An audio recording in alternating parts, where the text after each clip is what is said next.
네, 그러면 우선 먼저 오늘 강사님이신 신부님 소개 간단하게 드리고, 그리고 여기 있는 유튜브로 우리의 지구를 위한 기도 함께 바치시고 그 다음에 강의 시작하도록 하겠습니다. 네, 저희 대전교구 사회복음화 국장님이신 김용태 마테오 신부님이십니다. 박수로 환영해 주세요. 네, 이렇게 많이들 오셔서 너무 감사하고요. 제가 저희 단톡방에도 올린 적이 있지만 고성에 있는 올리베타노 수도회에서 작성하신 이번 창조시기 기도문이거든요. 그 유튜브를 작성을 하셨더라고요.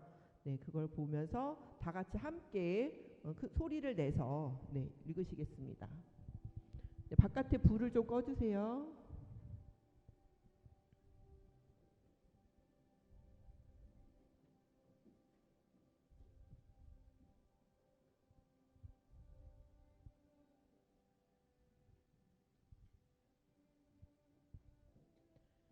만물의 창조주이시며 삼위일체이신 하느님, 저희를 우주의 한 가족으로 공동의 집에 살게 하시고 모든 피조물의 다양성 안에서 당신의 선하심을 보여주시니 찬미 받으소서.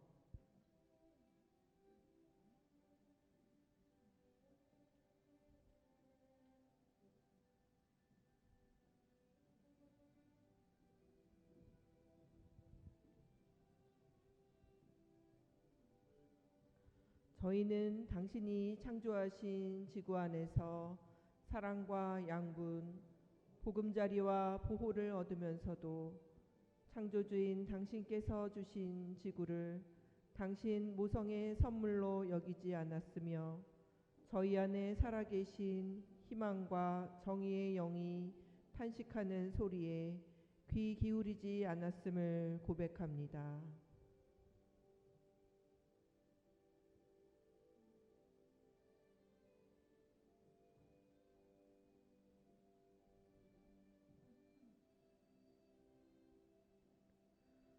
당신 창조의 영으로 저희의 나약함을 도와주시어 저희가 창조 세계의 탄식에 귀 기울이며 치유하게 하시고 함께 희망하고 행동하여 희망의 첫 열매를 맺게 하소서.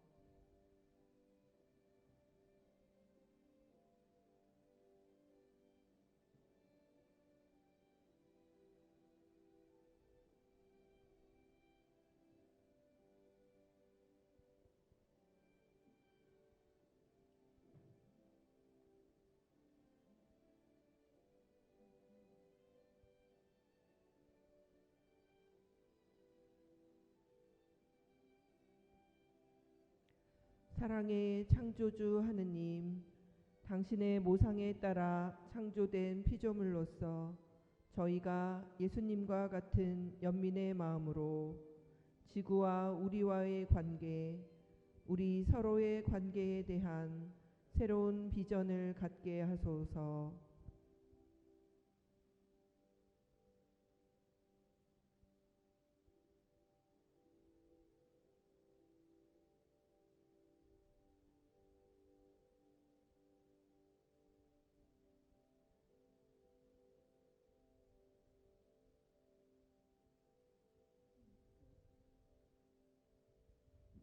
네, 이제 불을 켜주셔도 됩니다. 네, 성부와 성자와 성령의 이름으로 아멘.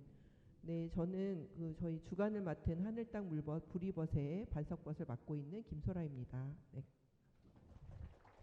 네, 그리고 다시 저희 신부님 김용태 마테오 신부님 모시고 이제 강의를 듣도록 하겠습니다.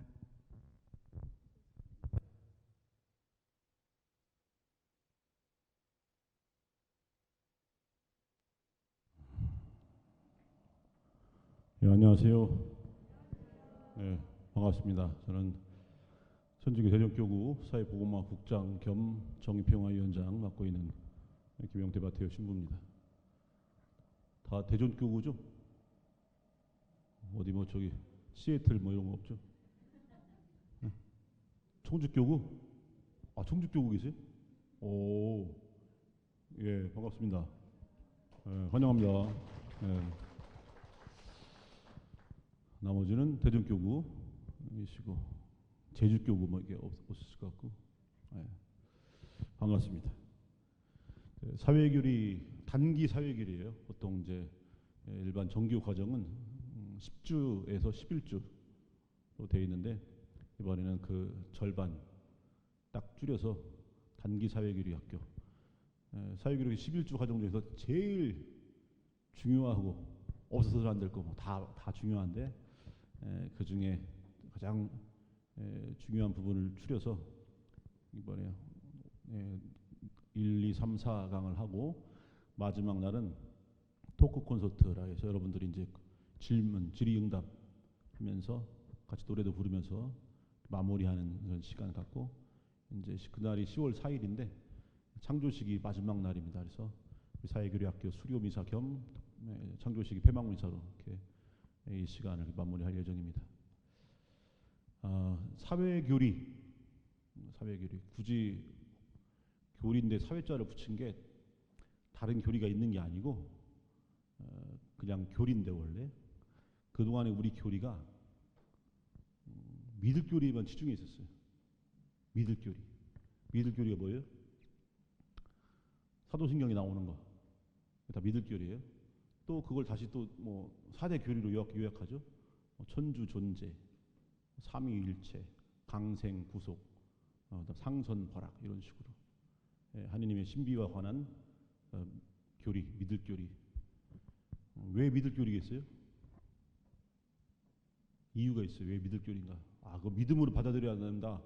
뭐 그런 뜻인데 실질적으로 미들교리 뭐냐면 여기 여러분들의 교리를 교리실에서 칠판에다가 막 써가면서 라틴어도 쓰고 하면서 막 가르쳐요. 근데 여러분들 도대체가 이해가 안 되는 거예요. 천주 존재 하느님이 계시다 하는데 안 보이는 하느님이 어떻게 삼위일체 어떻게 성부 성자 성령 다 각각이신 분이 어떻게 하나가 될 수 있지? 그다음에 뭐 강생 구속 어떻게 하느님이 인간이 되실 수 있나 봐. 우리를 구원하신다고. 상선 벌악 세상 돌아가는 거 보면 나쁜 놈들이 더 잘 사는데 뭐 이런 등등. 그러니까 질문을 해요. 질문을 하면 처음에 설명을 합니다. 뭐 수녀님이든 신부님이든 간에 뭐 교리교사든 간에 설명을 해요. 근데 이 방구석에 앉아갖고 교리실에서 뭔가 머릿속으로 추상적으로 뭐 이렇게 뭘 설명을 하는데 도대체 못 알아듣는단 말이에요. 이게 무슨 소리지? 막 신학적인 뭘 써가면서 막 라틴어도 써가면서 막 얘기를 해요. 못 알아들어요. 그럼 뭡니까 마지막에? 믿는 거예요. 믿으라고. 묻지도 말고 따지지 말고. 예? 그 선전 나올 보험 선전 아무것도 묻지 말고 따지지 말고.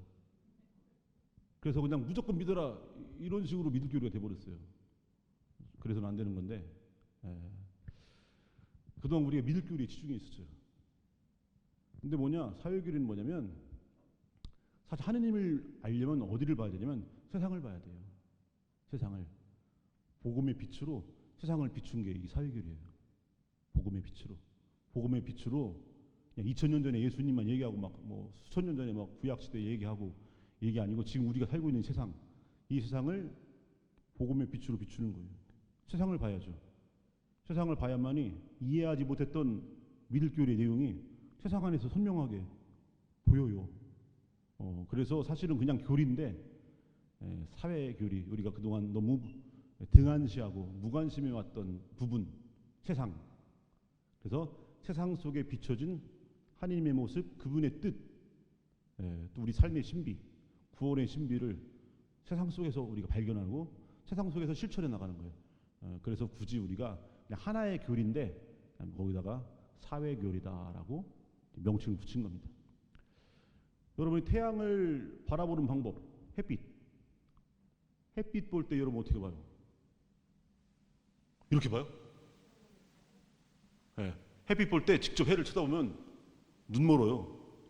그리고 해를 잠깐 보다 눈부셔 한 다음에 하면 세상 보면 시커멓죠. 시커먼 온통 안 보여요. 해를 그렇게 보면 그건 바보들이나 하는 거지. 해를 어떻게 봐야 돼? 햇빛이 비친 세상을 보는 거죠. 그때 햇빛을 제대로 볼 수 있어요. 그 햇빛이 가지고 있는 수만 가지 색깔, 붉은 장미를 비추면 햇빛은 붉은 아름다운 장미빛 빛깔이 되는 거죠. 하얀 백합을 비추면 햇빛은 그 하얀 순백의 백합 색깔이 바로 햇빛이에요. 심지어 이 세상에 있는 모든 피조물뿐만 아니라 내가 사랑하는 사람의 눈빛까지도 햇빛이에요. 그 사랑하는 사람의 웃는 얼굴까지도 그게 햇빛의 진짜 빛깔인 거예요. 그래서 해를 보겠다고, 햇빛을 보겠다고 해를 직접 쳐다보면 아무것도 안 보이고 눈만 멀어요. 우리가 햇빛을 제대로 보려면 세상을 봐야 돼요. 그때 햇빛의 수많은 색깔들을 보고 그 아름답고 신비한 색깔들을 우리가 볼 수 있는 거예요. 이게 바로 뭐냐? 우리가 하느님을 보는 법이에요. 하느님을 보겠다고 고개 들어 하늘 보면 아무것도 안 보여요. 예수님께서 승천하신 다음에 제자들을 비롯해서 이스라엘 사람들이 하늘만 보고 있었어요. 천사가 나타나죠. 이 사람들아 왜 하늘만 보고 뭐가 있다고 하늘 보고 있냐? 그 모습 그대로 너희들 한가운데 오실 텐데 세상을 봐야지. 세상을 허공봐봤자 뭐가 보인다고. 그래서 이게 우리가 하나님을 보고 알고 하나님의 뜻을 알고 그분의 뜻을 실천하기 위해서 바라봐야 할 곳은 어디냐? 세상이에요. 그런데 지금까지는 어떻게 했느냐? 세상을 바라보지 않고 안방 건너방 성당이었어요. 안방 건너방 성당. 하느님에 대해서 얘기를 할 때도 그냥 신학적인 거 요약해갖고 믿을교리 이렇게 설명했어요. 천주 존재, 하느님이 존재하신다는 거죠. 어디에? 보이지 않는 하느님이 세상 안에. 왜냐? 우리가 어떤 존재예요? 하느님을 닮은 존재들이잖아요. 하느님의 모상, 인간이 하느님 닮은 모습으로, 인간뿐만 아니에요. 세상 모든 피조물들을 하느님께서 당신 닮은 모습으로 창조하셨어요. 그러니까 하느님을 가장 닮은 것이 세상 피조물이라면, 특히 인간이라면 우리가 세상 속에서 하느님을 볼 수 있잖아요. 그냥 혼자 머릿속으로 상상하는 게 아니고 옛날에 화가가 그린 막 수염난 할아버지, 그 할아버지를 보면서 그 그림 보면서 저게 하느님인가? 이게 아니고 세상을 바라보지 않으니까 자꾸 뭐라고 해요? 우리는 고고학 2000년 전에 예수님 행적, 옛날 성서시대 뭐 이런 거나 공부하고 있는 거예요. 지금 이 시대에 살아계신 하느님 이걸 바라보지 못하고 그래서 천주 존재 하느님이 계시다 이걸 알려면 세상을 봐야죠. 그때 하느님이 보여요. 강생구속 우리를 위해서 저 높은 곳에 내려오셨잖아요. 우리를 구원하려고. 눈높이죠. 우리를 구원하시기 위해서. 그게 하느님의 사랑인데 그 하느님의 사랑을 어디서 엿볼 수 있느냐? 세상 안에서 이루어지는 우리가 갖고 살아가려고 노력하는 그 사랑의 모습, 우리가 섬기고 낮아지려는 모습들 안에서 그게 하느님의 모습, 하느님의 본질이 보여요. 특성이. 그냥 머릿속으로 공부하고 여기다 뭐 라틴어 막 어려운 말 막 써가면서 얘기하는 게 아니에요. 삼위일체 이걸 설명하겠다고 막 본체가 이거 태양을 빗대서 태양이 있고 이게 본체고 막 거기 열이 나고 빛이 환하게 비추고 태양 본체는 성부고 거기 뜨거운 열은 성령이고 빛은 그리스도다 이런 식으로 설명을 해요. 이게 뭐요 그게? 이게 무슨 삼위일체요? 그러니까 뭐라고 설명을 못하니까 삼위일체를 가장 쉽게 알아들을 수 있는 게 뭐냐? 부부일심동체예요. 부부일심동체. 부부가 피 한 방울 섞이지 않은 부부가 왜 하나가 되겠어요? 사랑하기 때문에. 여기서 말하면 일심동체라고 할 때 일심은 뭐냐면 사랑이에요. 서로 사랑하게 되면 하나가 돼요. 근데 같은 형제라도 하더라도 사랑이 없으면 서로 갈라져 버리죠. 우리 남북한의 지금 현실이 그렇죠. 우리 한 형제였는데 서로 갈라져 싸우고 사랑이 없으니까 그러니까 오가도 못하는 그런 갈라진 분단된 그런 모습이죠. 그래서 세상에서 우리 삶을 보면요 보여요. 삼위일체 신비가 서로 사랑하면 하나가 되는구나. 근데 세상을 바라보지 않고 이것을 막 신학적으로 설명하려고 하니까 이게 되겠냐고. 그러니까 자꾸 물어보니까 그런 거 물어보는 거 아니에요. 믿는 걸 그냥. 자매님 좀 있으면 세례식이 지금 한 달밖에 안 남았어요. 자꾸 그런 거 따지고 묻고 그런 게 아니에요. 지금 그런 알 수 없는 신비들은 그냥 다 이해하고 믿는 거예요. 이게 믿을교리가 그래서 믿을교리예요. 이런 식으로밖에 설명 못해요. 이런 식으로밖에. 상선벌악. 아니 세상을 바라보세요. 나쁜 놈들이 더 잘 살죠. 그죠? 친일파 후손들이 더 잘 살아요. 독립운동가, 독립군 후손 잘 살아요? 어디서 죽었거나 뒤지게 가난하게 살아요. 민주주의자들, 민주화 운동하다가 막 빨갱이로 막 누명 쓰고 감옥에 갇히고 고문 후유증으로 못 살고 취직도 안 되고 그 자식들도 빨갱이로 몰려서 취직도 안 되고 이래요. 그런데 그들을 박해한 사람들, 수많은 사람을 죽인 사람들은 그 후손들이 똥똥거리고 잘 살아요. 근데 웬 상선보라개가? 안 맞잖아요, 말이. 그죠? 그래서 질문을 해요. 예? 상선보라개 말이 됩니까? 현실은 안 그러는데 나쁜 놈들이 더 잘 사는데요? 귀신은 뭐하나? 저놈도 안 잡아가고 질문을 한단 말이에요. 그러면 여기에 답변할 게 없으니까 뭐라고 해요? 죽어서 천당 갈 거예요. 죽어서. 지금은 그렇지만 죽어서 천당 갈 거예요. 맨날 이 죽어서 천당 간다는 거예요. 지금 우리 살아있을 때 우리는 지금 살고 있잖아요. 지금 이 세상에서는 어떻게 할 거냐고. 상선불학의 이 교리는 뭐냐? 세상 속에서 그렇게 만들어가야 할 우리 숙제인 거예요. 만들어가야 할 세상을 하나님의 뜻, 그분의 정의가 이루어지는 세상, 그분의 평화가 이루어지는 세상, 그런 세상이 될 수 있도록, 그분의 공정이 이루어지는 세상이 될 수 있도록 우리가 숙제, 사명, 세상을 그렇게 만들어 가야 된다라고 하는 우리들에 대한 요청이고 사명이에요. 어디서 만들어요? 이것을 세상에서 만드는 거지. 그럼 남방 건너방 성당에 와서 앞에 있는 십자가 보면서 그러고 앉았으니까. 그리고 어떤 일이 벌어지느냐? 단적으로 어떤 일이 벌어지냐면 작년 10월 30일에 어느 성당에 가서 제가 정의롭고 평화로운 세상을 위한 미사를 봉헌했는데 그 분당 평일 미사 시간이었어요.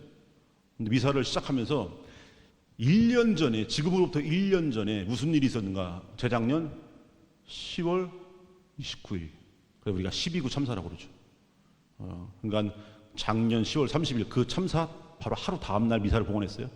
미사 봉헌하면서 지금으로부터 딱 1년 전 작년 10월 29일에 젊은이들 159명이 선체로 질식해 죽었다. 이게 말이나 되는 일이냐? 그래서 지금 그 유가족들은 시계가 그때 뭐 멈춰 있다. 이게 진상규명 제대로 된 거 없고 책임져야 할 사람들 처벌도 안 받고 지금 이렇게 유야무야 그렇게 되고 있다.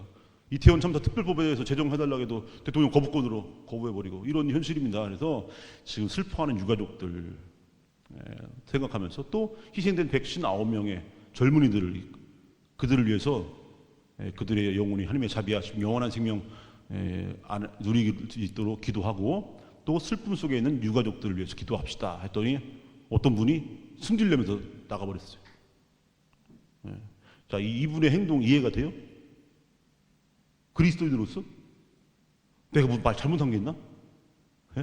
죽은 사람 위해서 억울하게 희생된 159명에서 기도하자겠고 그 슬퍼하는 유가족을 위해서 기도하자겠는데 내가 무슨 뭐 누구 찍으라고 한 것도 아니고 누구 죽이자고 한 것도 아니고 너 다른 말 안 했어요.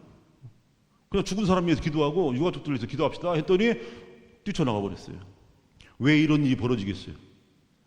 사회교리는 없고 믿을 교리만 받아들였던 사람들의 모습이에요. 이게. 그분 나중에 본당 신부님한테 얘기 들었더니 매일 미사 나오신대요. 십자가의 길도 꼬박꼬박 하시는 분이에요.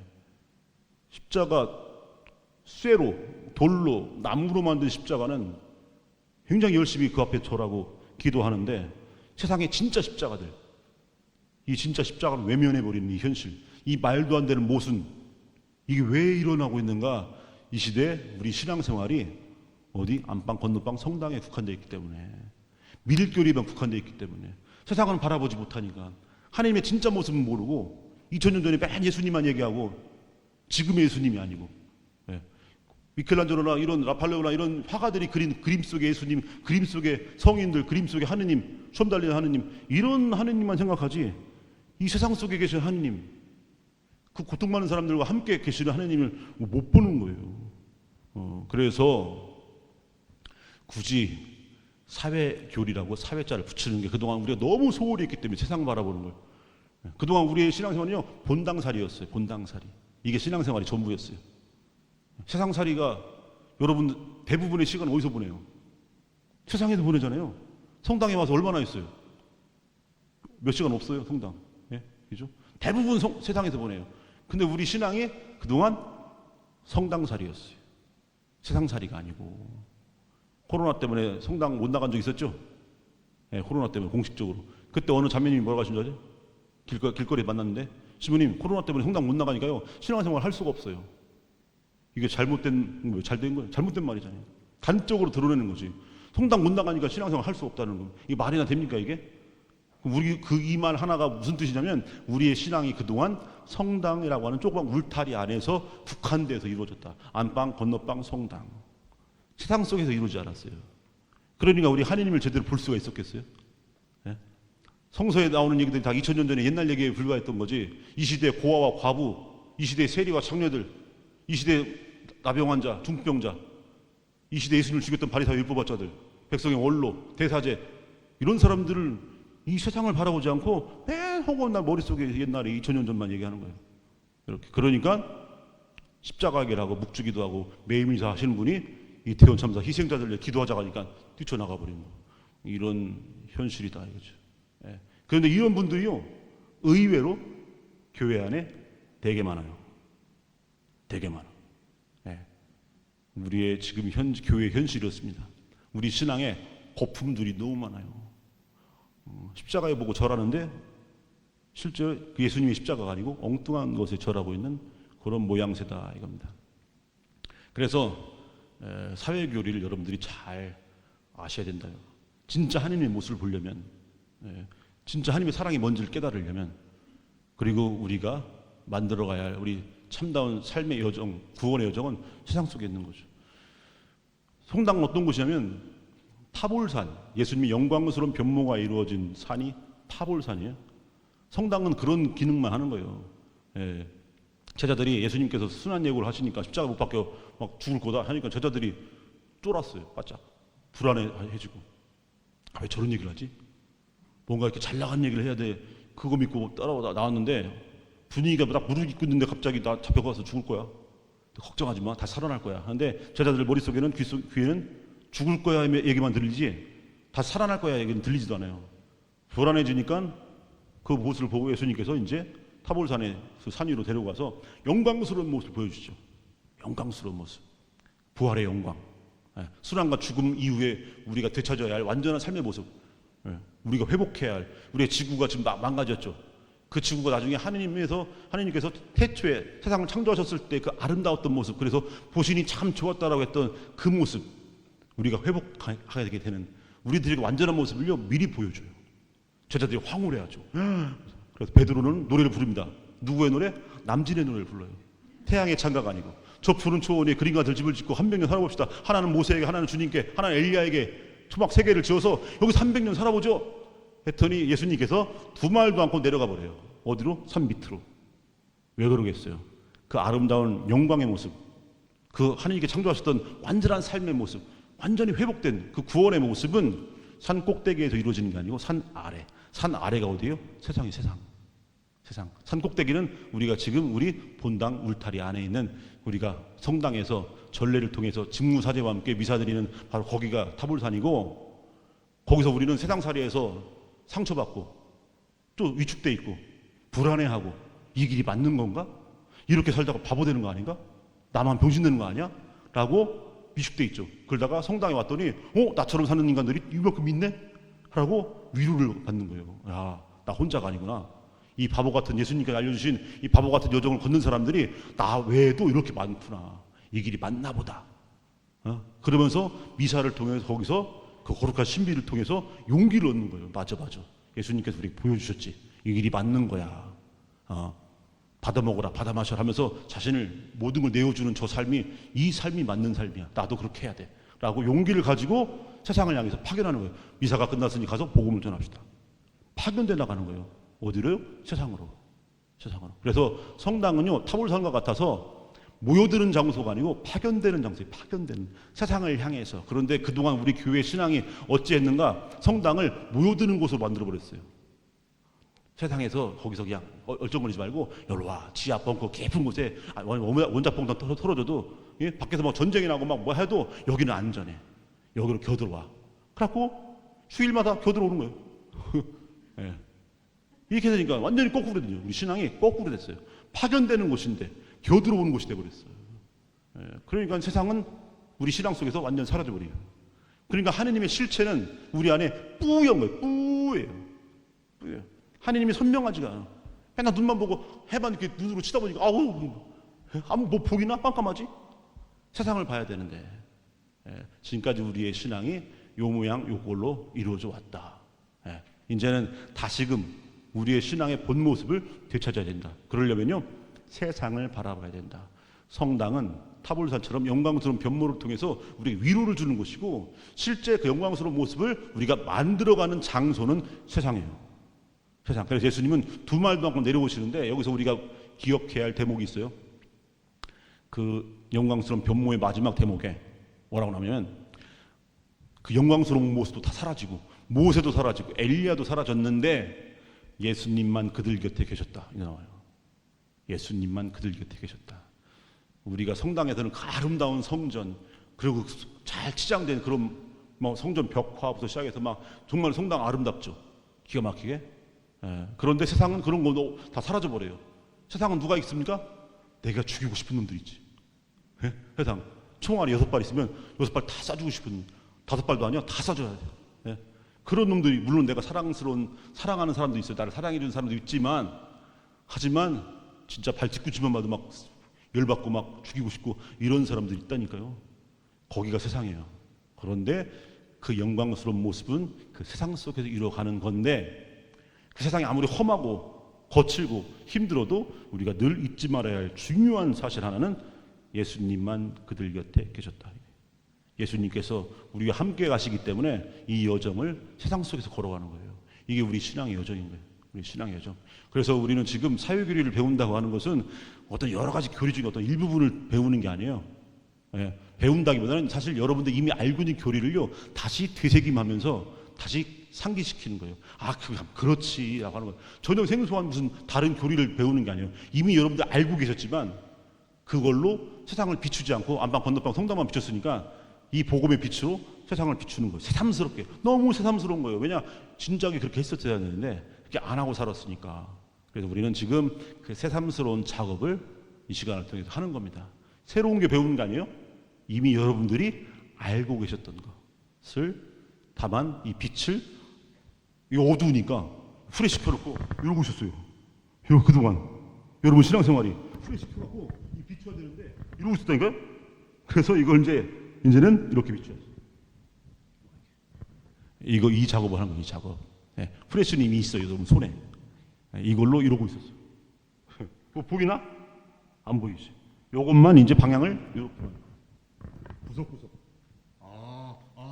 이런. 자, 이 작업을 하는 겁니다. 사회교리. 첫 번째 시간. 인간의 존엄성 그리고 인권. 인간의 권리는 인간의 존엄성에서 나오는 거예요. 인간이 파리, 모기, 바퀴벌레 이런 정도의 가치밖에 없다. 그런 정도의 존엄성이다 하면 인권을 얘기할 것도 없죠. 여러분들 뭐 파리권 이런 거 있어요? 파리권? 모기권. 여름에 모기권 수호를 위해서 뭐 우리 생태환경위원회에서 모기권을 수호하기 위해서 뭐 해요? 안 하지. 여러분들 그냥 뭐 저기 뭐 갑천 살리기나 뭐 사대강 살리기 이렇게 이런 차원에서 얘기하지. 우리 모기권을 위해서 정말 단식 투쟁하고 우리 김대건 신부님 저희 환경부 앞에서 드러나가고 모기에게도 생존권을 달라 막 그렇게 안 해요. 이렇게 안 하는 이유가 뭐냐? 모기는 그런 식의 존엄성을 얘기하잖아요. 물론 하느님께 창조하신 존엄한 피조물 중에 하나지만 모기권이라고 얘기 안 하죠. 우리가 인권을 얘기하는 것은 사회교리의 여러 내용 중에 가장 핵심적인 부분인데, 그 근간에는 가장 전제되는 게 뭐냐? 인간은 존엄하다. 이게 전제되는 거예요. 이게. 근데 우리가 살고 있는 세상, 인간의 존엄성이 잘 존중되고 인정되는 세상이에요? 그렇다고 얘기하기가 참 어려운 세상입니다. 더더군다나 지금 근 2년, 만 2년 좀 넘었네. 3년이라는 시간 동안에 개판에서 아주 인간의 존엄성, 국민을 개 돼지처럼 인간을 이런 세상이 돼버렸어요. 인간의 지금의 존엄성은 많이 가진 사람들, 주머니든 계좌든 간에 지위가 높거나 많이 가지거나 이런 사람들이 존엄한 거지, 가진 것도 없고 뭐 쥐뿔 것도 없으면 존엄하지 않아요. 이런 세상이 돼버렸죠. 그리고 더더욱 이 세상을 살아가면서 우리가 인간의 존엄성과 인권에 대해서 우리가 그런 감성을 갖고 있어야 돼요. 왜냐하면 우리 그리스도인들은 세상을 향해서 그 존엄함을 선포하는 사람들이기 때문에, 또 수호하는 사람들이기 때문에. 왜냐하면 하느님께서 우리를 그렇게 존엄하게 해주시기 때문에.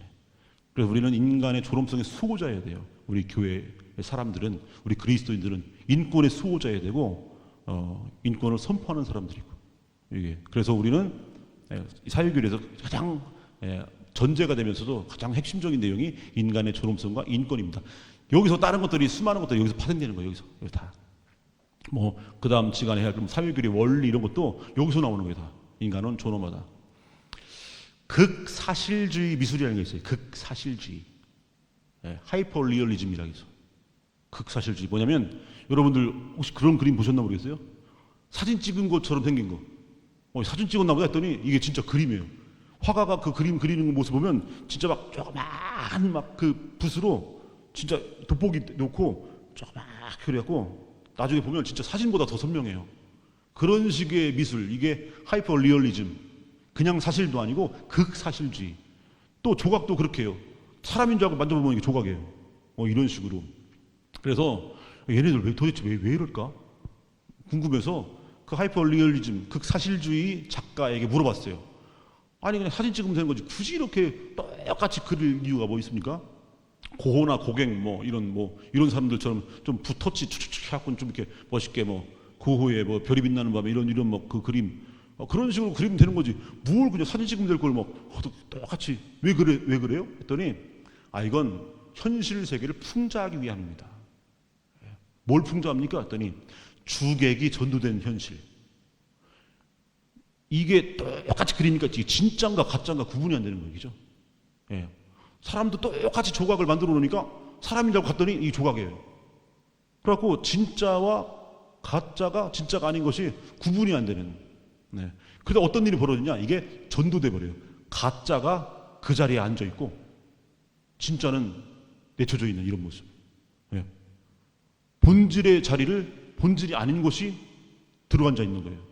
예. 이런 일이 벌어지는 거죠. 이런 일이.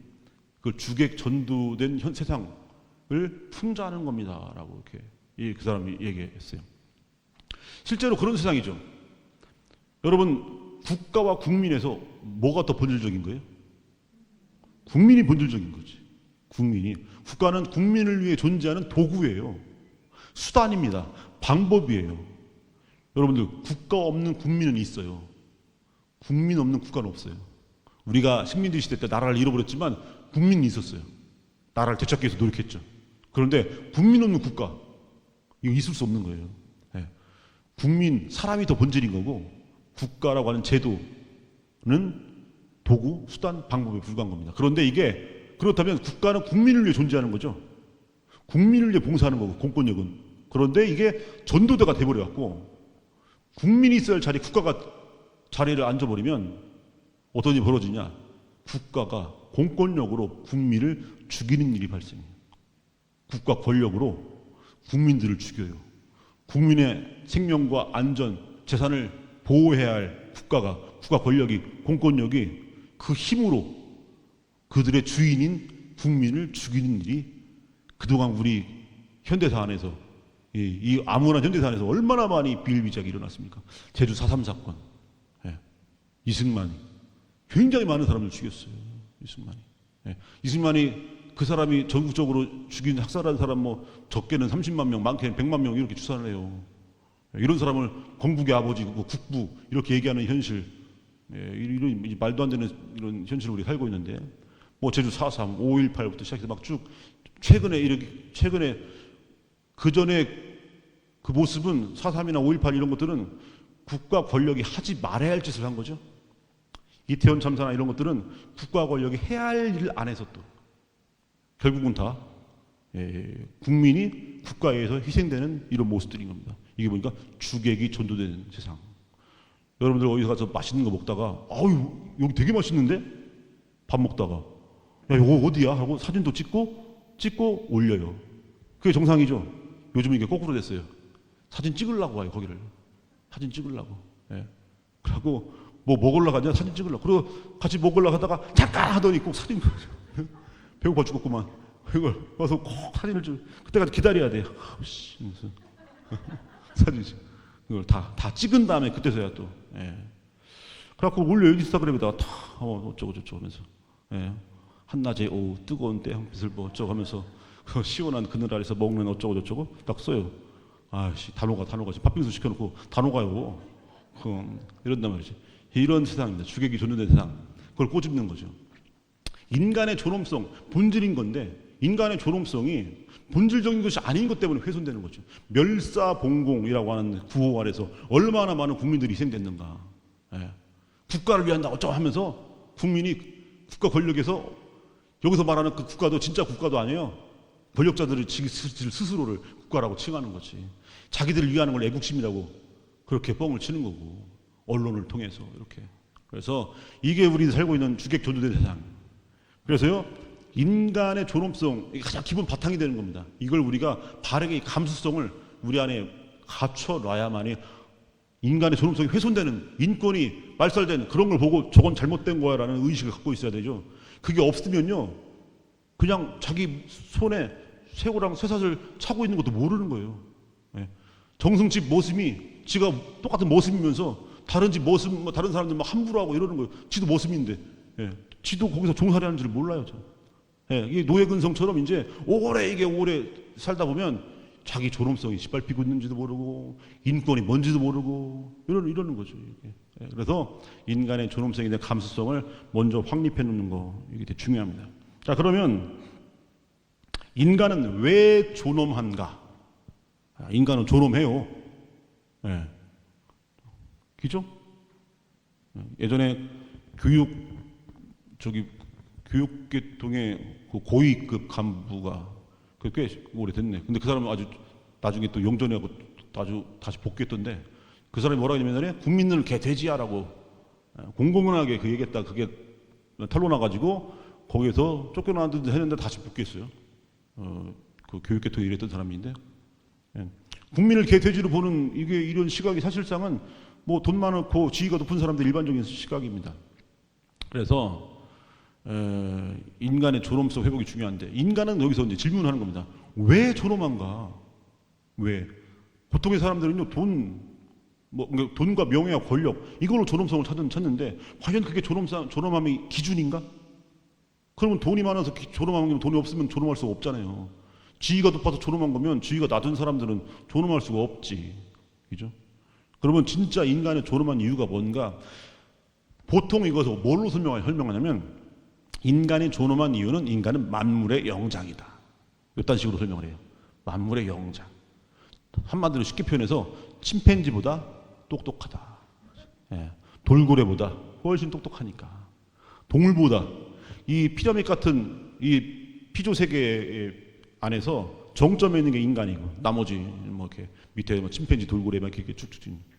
그래서 제일 정점, 제일 똑똑하고 지능이 있고 뭐 팔다리를 다 사용하고 어쩌고저쩌고 뭐 이런 얘기만 전 늘어놓습니다. 인간 만물의 영장이다 이렇게 설명하는데 이 설명이 맞는 설명이겠어요? 인간의 존엄성 안에서 침팬지보다 훌륭하니까 틀린 거지. 틀린 거. 만약에 이런 식으로 인간의 존엄성을 설명해 버리면 끔찍한 일이 벌어져요. 왜 그러는가? 예. 지금 만물의 영장이라는 표현 안에 뭐가 들어있습니까? 비교와 차별이 들어있어요. 인간의 존엄한 이유는 침팬지와 비교했을 때 그보다 뛰어나기 때문에, 돌고래와 비교했을 때 돌고래보다 뛰어나기 때문에 존엄하다라고 하는 비교와 차별, 비교 우위를 갖고 존엄성을 얘기해요. 그렇게 되면 어떤 일이 벌어지냐? 인간보다 뛰어난 존재가 지구상에 출현하는 순간 인간은 뭐가 돼요? 침팬지, 개, 돼지가 되는 거예요. 나보다 뛰어난 존재가. 저 외계 안드로메다 어디에서 외계인이 왔어요. 우리보다 훨씬 지능적으로 훨씬 뛰어난 그런 존재. 거의 초능력 같은 걸 발휘하는 그런 존재가 우리 지구상에 들어오는 순간 우리는 개, 돼지가 되는 거예요. 존엄성을 비교와 차별에서 찾는 순간. 그런데 세상은요 그런 식으로 존엄성을 찾아요. 비교와 차별. 내가 너보다 존엄한 이유는 내가 너보다 돈이 많거나 지능이 뛰어나거나 가진 게 뭐 지위가 높거나 이런 식으로 비교와 차별을 통해 존엄성을 확인하려고 그래요. 그래서 세상 사람들은요 자신의 존엄성을 확인하기 위해서 어떻게 하냐? 자기보다 못한 사람을 찾아다녀요. 나보다 못한 존재. 이걸 내가 반드시 찾아내야 돼요. 그래야만이 그와 내가 비교돼서 내 존엄함이 거기서 발견되는 거예요. 생각하는 거예요. 그래서 이 세상에 왜 평등하지 않고 차별적인 세상이 왜 이렇게 계속 유지되고 있느냐. 사람들은 여쭤볼게요. 여러분들 평등을 원하세요? 거짓말하고 있는. 거짓말. 평등을 원해요? 균등이든 평등이든 뭐든 간에 원하지 않아요. 원하지 않아요.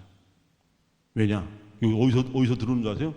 여러분들이 만약에 어느 음식점에 갔어요.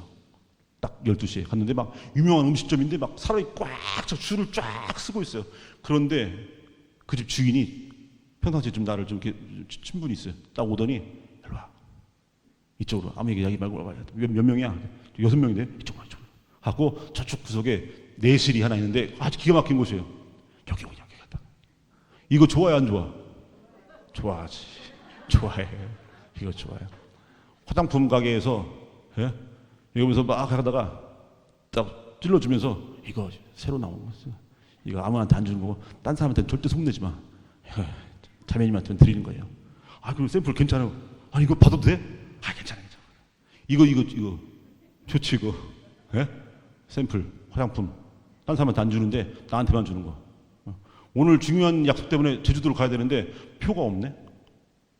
그런데 잠깐만 기다려봐. 전화하더니 딴 사람한테 절대 얘기하지 말고 이거 딱 하나 있는데 너 그래갖고 비행기표가 없는데 하나 구했어요. 이런 거 좋아요, 안 좋아요? 좋지. 좋아요. 이런 거. 자, 내 안에는요 그런 차별적 구조에서 내가 차별당하는 건 싫어하지만 차별적인 대우를 받는 건 되게 좋아해요. 그래서 우리는 평등을 원한다고 얘기는 하지만 실질적으로 평등을 지지하지 않아요. 차별적 구조 안에서 나도 대접받고 싶으니까. 이런 심리 때문에 이 세상에 만연한 차별적 구조를 철폐하려고 하지 않고 거기에 순응하며 살아요. 그럼 뭘 위해 노력합니까? 다른 사람보다 더 위에 올라가려고 노력해요. 왜냐하면 여기 있으면 못 누리니까. 여기 위에 올라가야만 누릴 수 있는 거기 때문에 올라가려고 노력하지 모든 차별과 그런 것도 철폐하려는 노력을 안 해요. 차별적 구조 철폐하려는 노력보다는 그 노력이면 내가 남들보다 한 계단이라도 더 올라가는 게 낫지라고 하는 거예요. 예. 그래서 세상은 잘 변하지가 않아요. 안 변하는 거예요. 그렇게. 한강에 종로에서 뺨 맞고 한강에서 눈을 긴다는 말 있죠? 왜 그러겠어요? 예. 종로에서 뺨 나보다 힘센 놈한테는 으덕 터지는데 힘센 놈이 힘 없는 사람 때려요. 이 세상 그런 세상. 근데 얘는 그 나를 뺨을 때린 놈과 싸우지 않아요. 나보다 더 못한 놈을 찾아다녀요. 거기서 만났어요? 한강에서 만났어요. 한강에서. 거기서 걔를 또 내가 때리는 거지. 예. 종로에서 뺨 맞고 한강에 눈을 기는 거예요. 나보다 못한 사람을 찾아다니면서 내 존엄성을 거기서 확인하려고 그래요. 그러니까 세상은 안 변하는 거예요. 세상이 변하려면요. 종로에서 뺨 맞았으면 나 뺨 때린 놈 멱살 잡고 왜 때리지 새끼 하면서 거기서 뭘 내야 세상이 변하는 건데 뺨 맞고 돌아서서 질질 짜면서 이씨 나보다 더 약한 놈 어디 갔어 하다가 한강에서 나보다 더 약한 놈 만나갖고 롤러봐 한 다음에 내가 때리는 거지. 갑한테 을이 갑질당하면 을은 병을 찾아 돌아다녀요. 병을 짜대기 때리는 거예요. 병은 또 누굴 찾아요? 정을 찾는 거고 요지랄하는 거예요. 요지랄. 이렇게. 이래서 내리사랑이란 말만 있는 게 아니고 내리폭력이 이루어져. 내리폭력. 이게 어떻게 이런 일이 벌어지는가? 존엄성을 차별과 격차 여기서 존엄성을 확인하려고 하기 때문에. 그러니까 세상에는 수많은 차별이 만연하는 거예요. 여기 계신 분들이 다 지금 100억 원씩 갖고 있어요. 100억 원. 100억 원이 숫자 1 옆에 뭐가 동그라미 몇 개예요? 이럴 줄 알았어. 저기에 아무도 서민이 아닌 분이 없어요. 다 서민. 10개. 동그라미 1 옆에 10개가 있어야 100억이지. 지금까지 단 한 번도 이걸 물어봤을 때 숫자 1 옆에 동그라미 몇 개요? 물어봤을 때 10개요. 대답한 사람이 한 명도 없지 않았고 딱 한 명 있었어. 딱 한 명. 농협 다니는 분이었어요. 농협 다니는 분이 딱 알아맞추더라고. 숫자 1 옆에 동그라미 10개가 100억이에요. 여기 계신 분들한테 다 100억 원이 있어요. 그러면 여기에는 권력이 있어요? 없어요? 없어요. 권력은 격차, 차별에서 나오기 때문에 여기 계신 분들 중에 단 한 사람만 1000만 원이 있고 나머지 분들은 다 10만 원밖에 없어요. 우리 김대건 베드로 신부님은 1000만 원이 있어요. 나머지는 다 10만 원밖에 없어요. 그러면 신부님은 권력자예요. 저기 끝나고 팥빙수 먹을 사람들은 저기 끝나고 여기 줄 좀 쓰세요 하면서 쫙 한단 말이에요. 막 왜냐면 덥고 막 만약에 여기 안 더웠지만 덥고 막 그런데 한 여름에 막 그런데 딱 하면서 팥빙수 먹고 싶으면요 끝나고 저기 8시 5분까지 서요. 딱 이런 식으로 하면 쭉 쓰지. 이게 뭡니까? 이 권력이 되는 권력. 여기 계신 분들이 다 왕이에요. 왕. 예. 그럼 여기 권력이 없어요. 한 분이 이장님이고 나머지는 그냥 평범한 농부예요. 그때 이장님은 절대 권력 없다는 거예요. 저기 이민 여러분들께 말씀드립니다. 하면서 내일 1시 반까지 마을에 하나 앞으로 오시는 분들 한 사람당 비료 5푸대씩 2시까지입니다. 2시까지 2시 넘으면 안 줘요? 안 줘. 2시 넘으면 안 줘요. 이게 이장님의 권력인 거예요. 이장님. 한 분이 이장님이고 나머지는 평범한 그냥 동네 사람이어야 돼요. 다 왕이어봤자 권력이 안 나와요. 자, 그래서 존엄성을 비교, 차별, 비교, 우위, 격차 여기에서 찾는 만물의 영장이다. 여기에서 존엄성을 찾는 순간 우리의 존엄성은 나보다 더 잘나고 많이 갖고 더 높이 있는 놈들한테 무참히 깨져버리는 거예요. 그런데 이것을 극복하려는 노력보다는 나보다 또 못한 놈들 또 찾아다닌다. 이런 일이 벌어진다.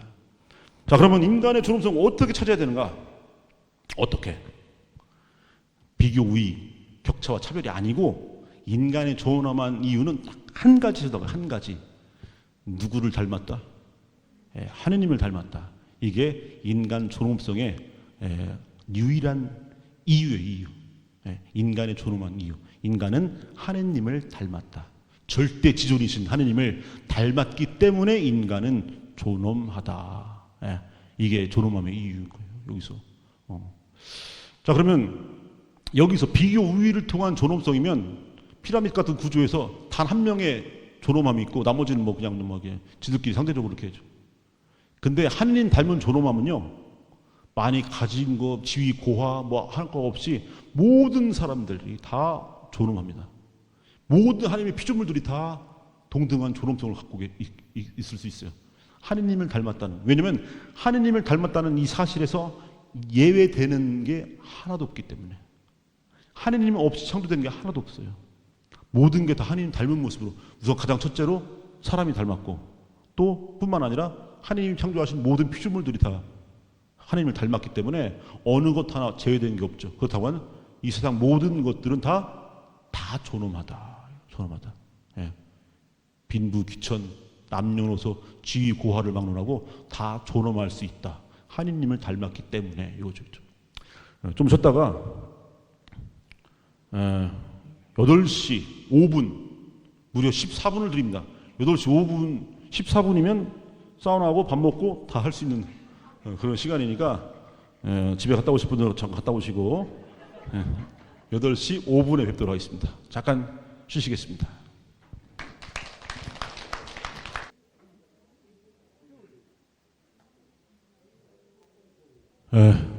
잘 쉬셨습니까? 넉넉하게 14분을 드렸으니까 충분히 다 잠깐 집에 갔다 오신 분도 계신 것 같고 좋습니다. 간식도 드시고 계속해서 이제 인간의 존엄성, 인간의 존엄한 이유는 하느님을 닮았기 때문이고요. 닮았다. 여기서 이제 닮았다고 하는 게 뭔가? 닮았다는 거. 눈, 코, 귀, 뭐 생김새가 닮았다. 사실 틀린 말 아닙니다. 하나님의 사랑을 닮았다. 그죠? 하나님의 의로움을 닮았다.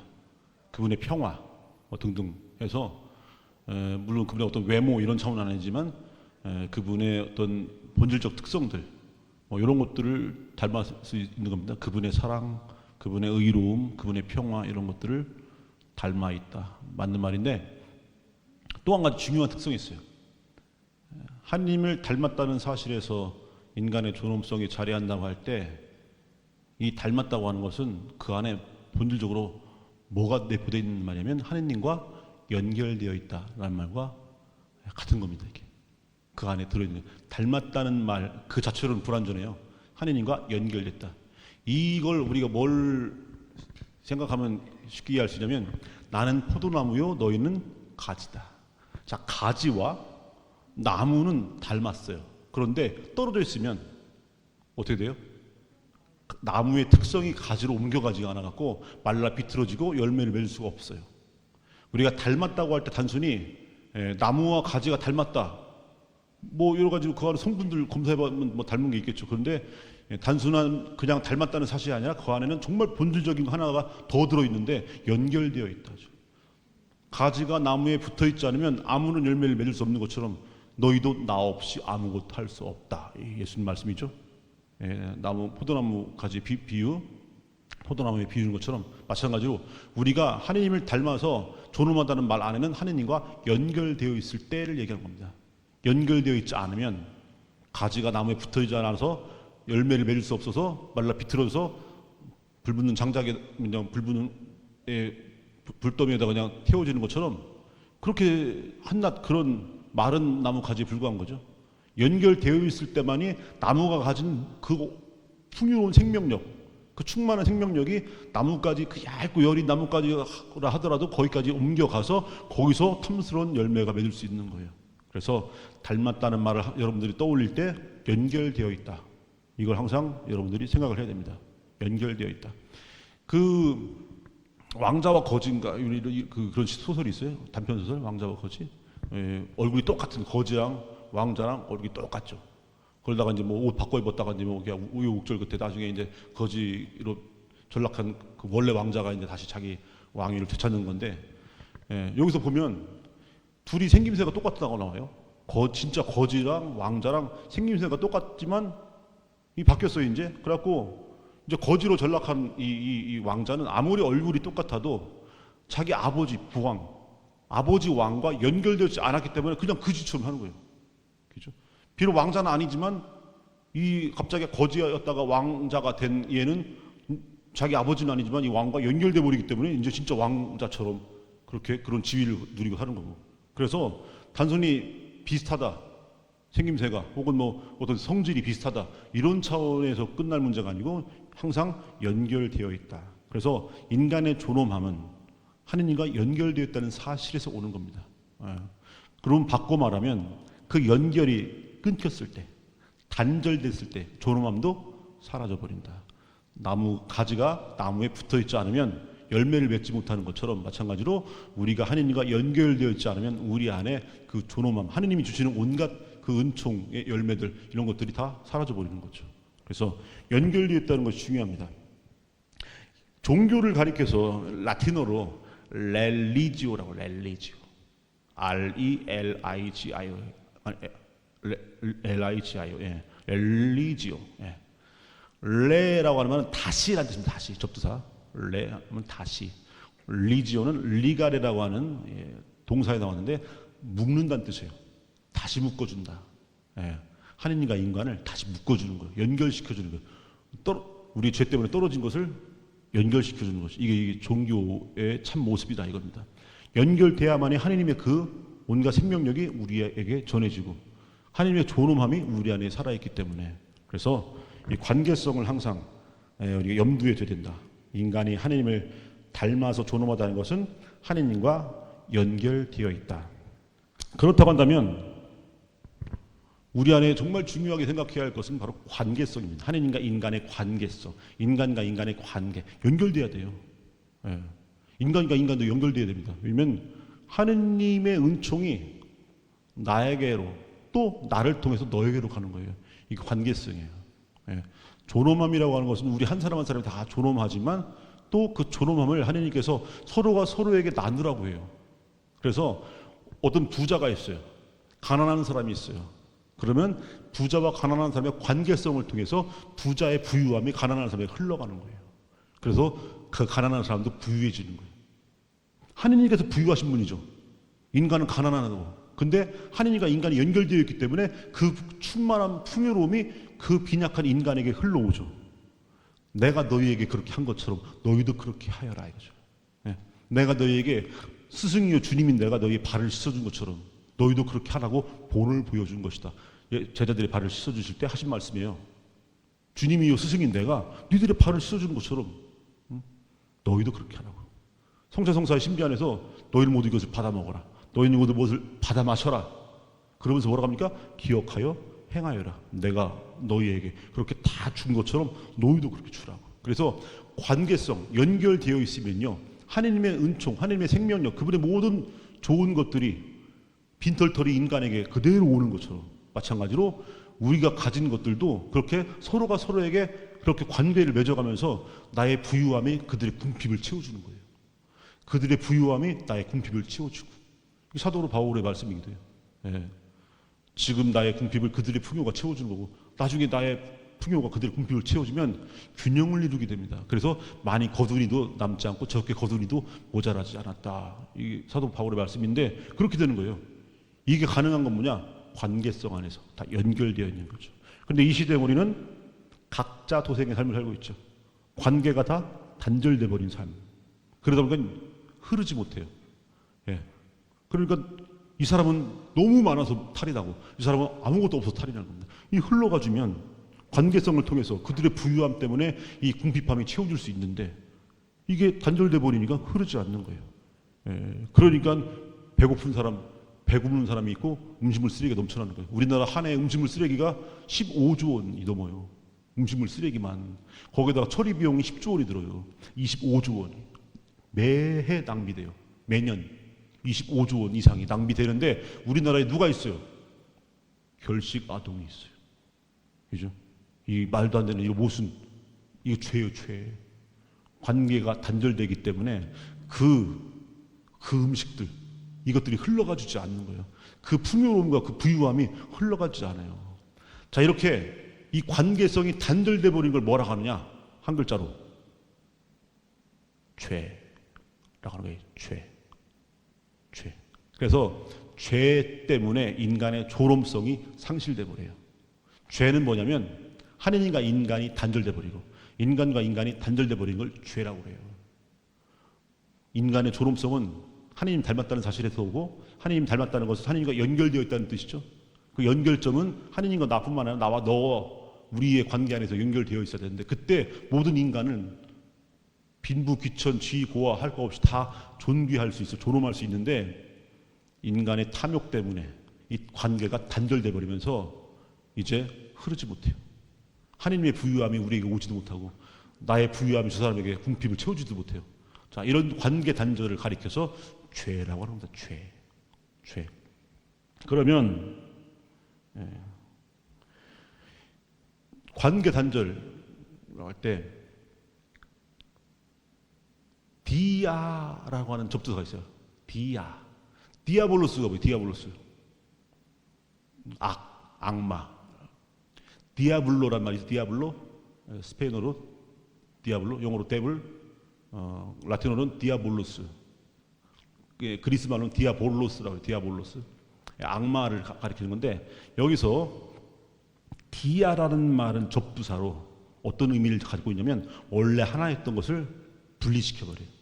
원래 하나였던 걸 갈라놓는 거예요. 그래서 디아볼로스는 뭐냐? 악마의 정체는 뭐냐?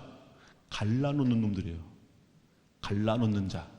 하느님과 인간을 갈라놓고 인간과 인간을 갈라놔서 인간의 존엄성을 해쳐버리는 거예요. 서로 간의 존엄성을 해쳐버려요. 갈라놓는 거예요. 관계성을 끊어놔요. 관계 단절. 이게 바로 갈라놓는 자, 디아볼로스 하는 거지. 디아볼로스. 그러면 자, 이 디아라는 말, 디아스포라는 말, 디아스포라는 유대인 이방 공동체, 그러니까 유대인들이 이제 나라를 잃고 전 세계로 뿔뿔이 흩어지죠. 그 지방에서 공동체를 이루고 살아요. 그러니까 뿔뿔이 흩어진 공동체. 그래서 디아스포라라고 하고, 디아플라그란 말이 있습니다. 디아플라그마, 횡격막이, 횡격막. 이 몸통을 흉부와 복부로 갈라놓죠.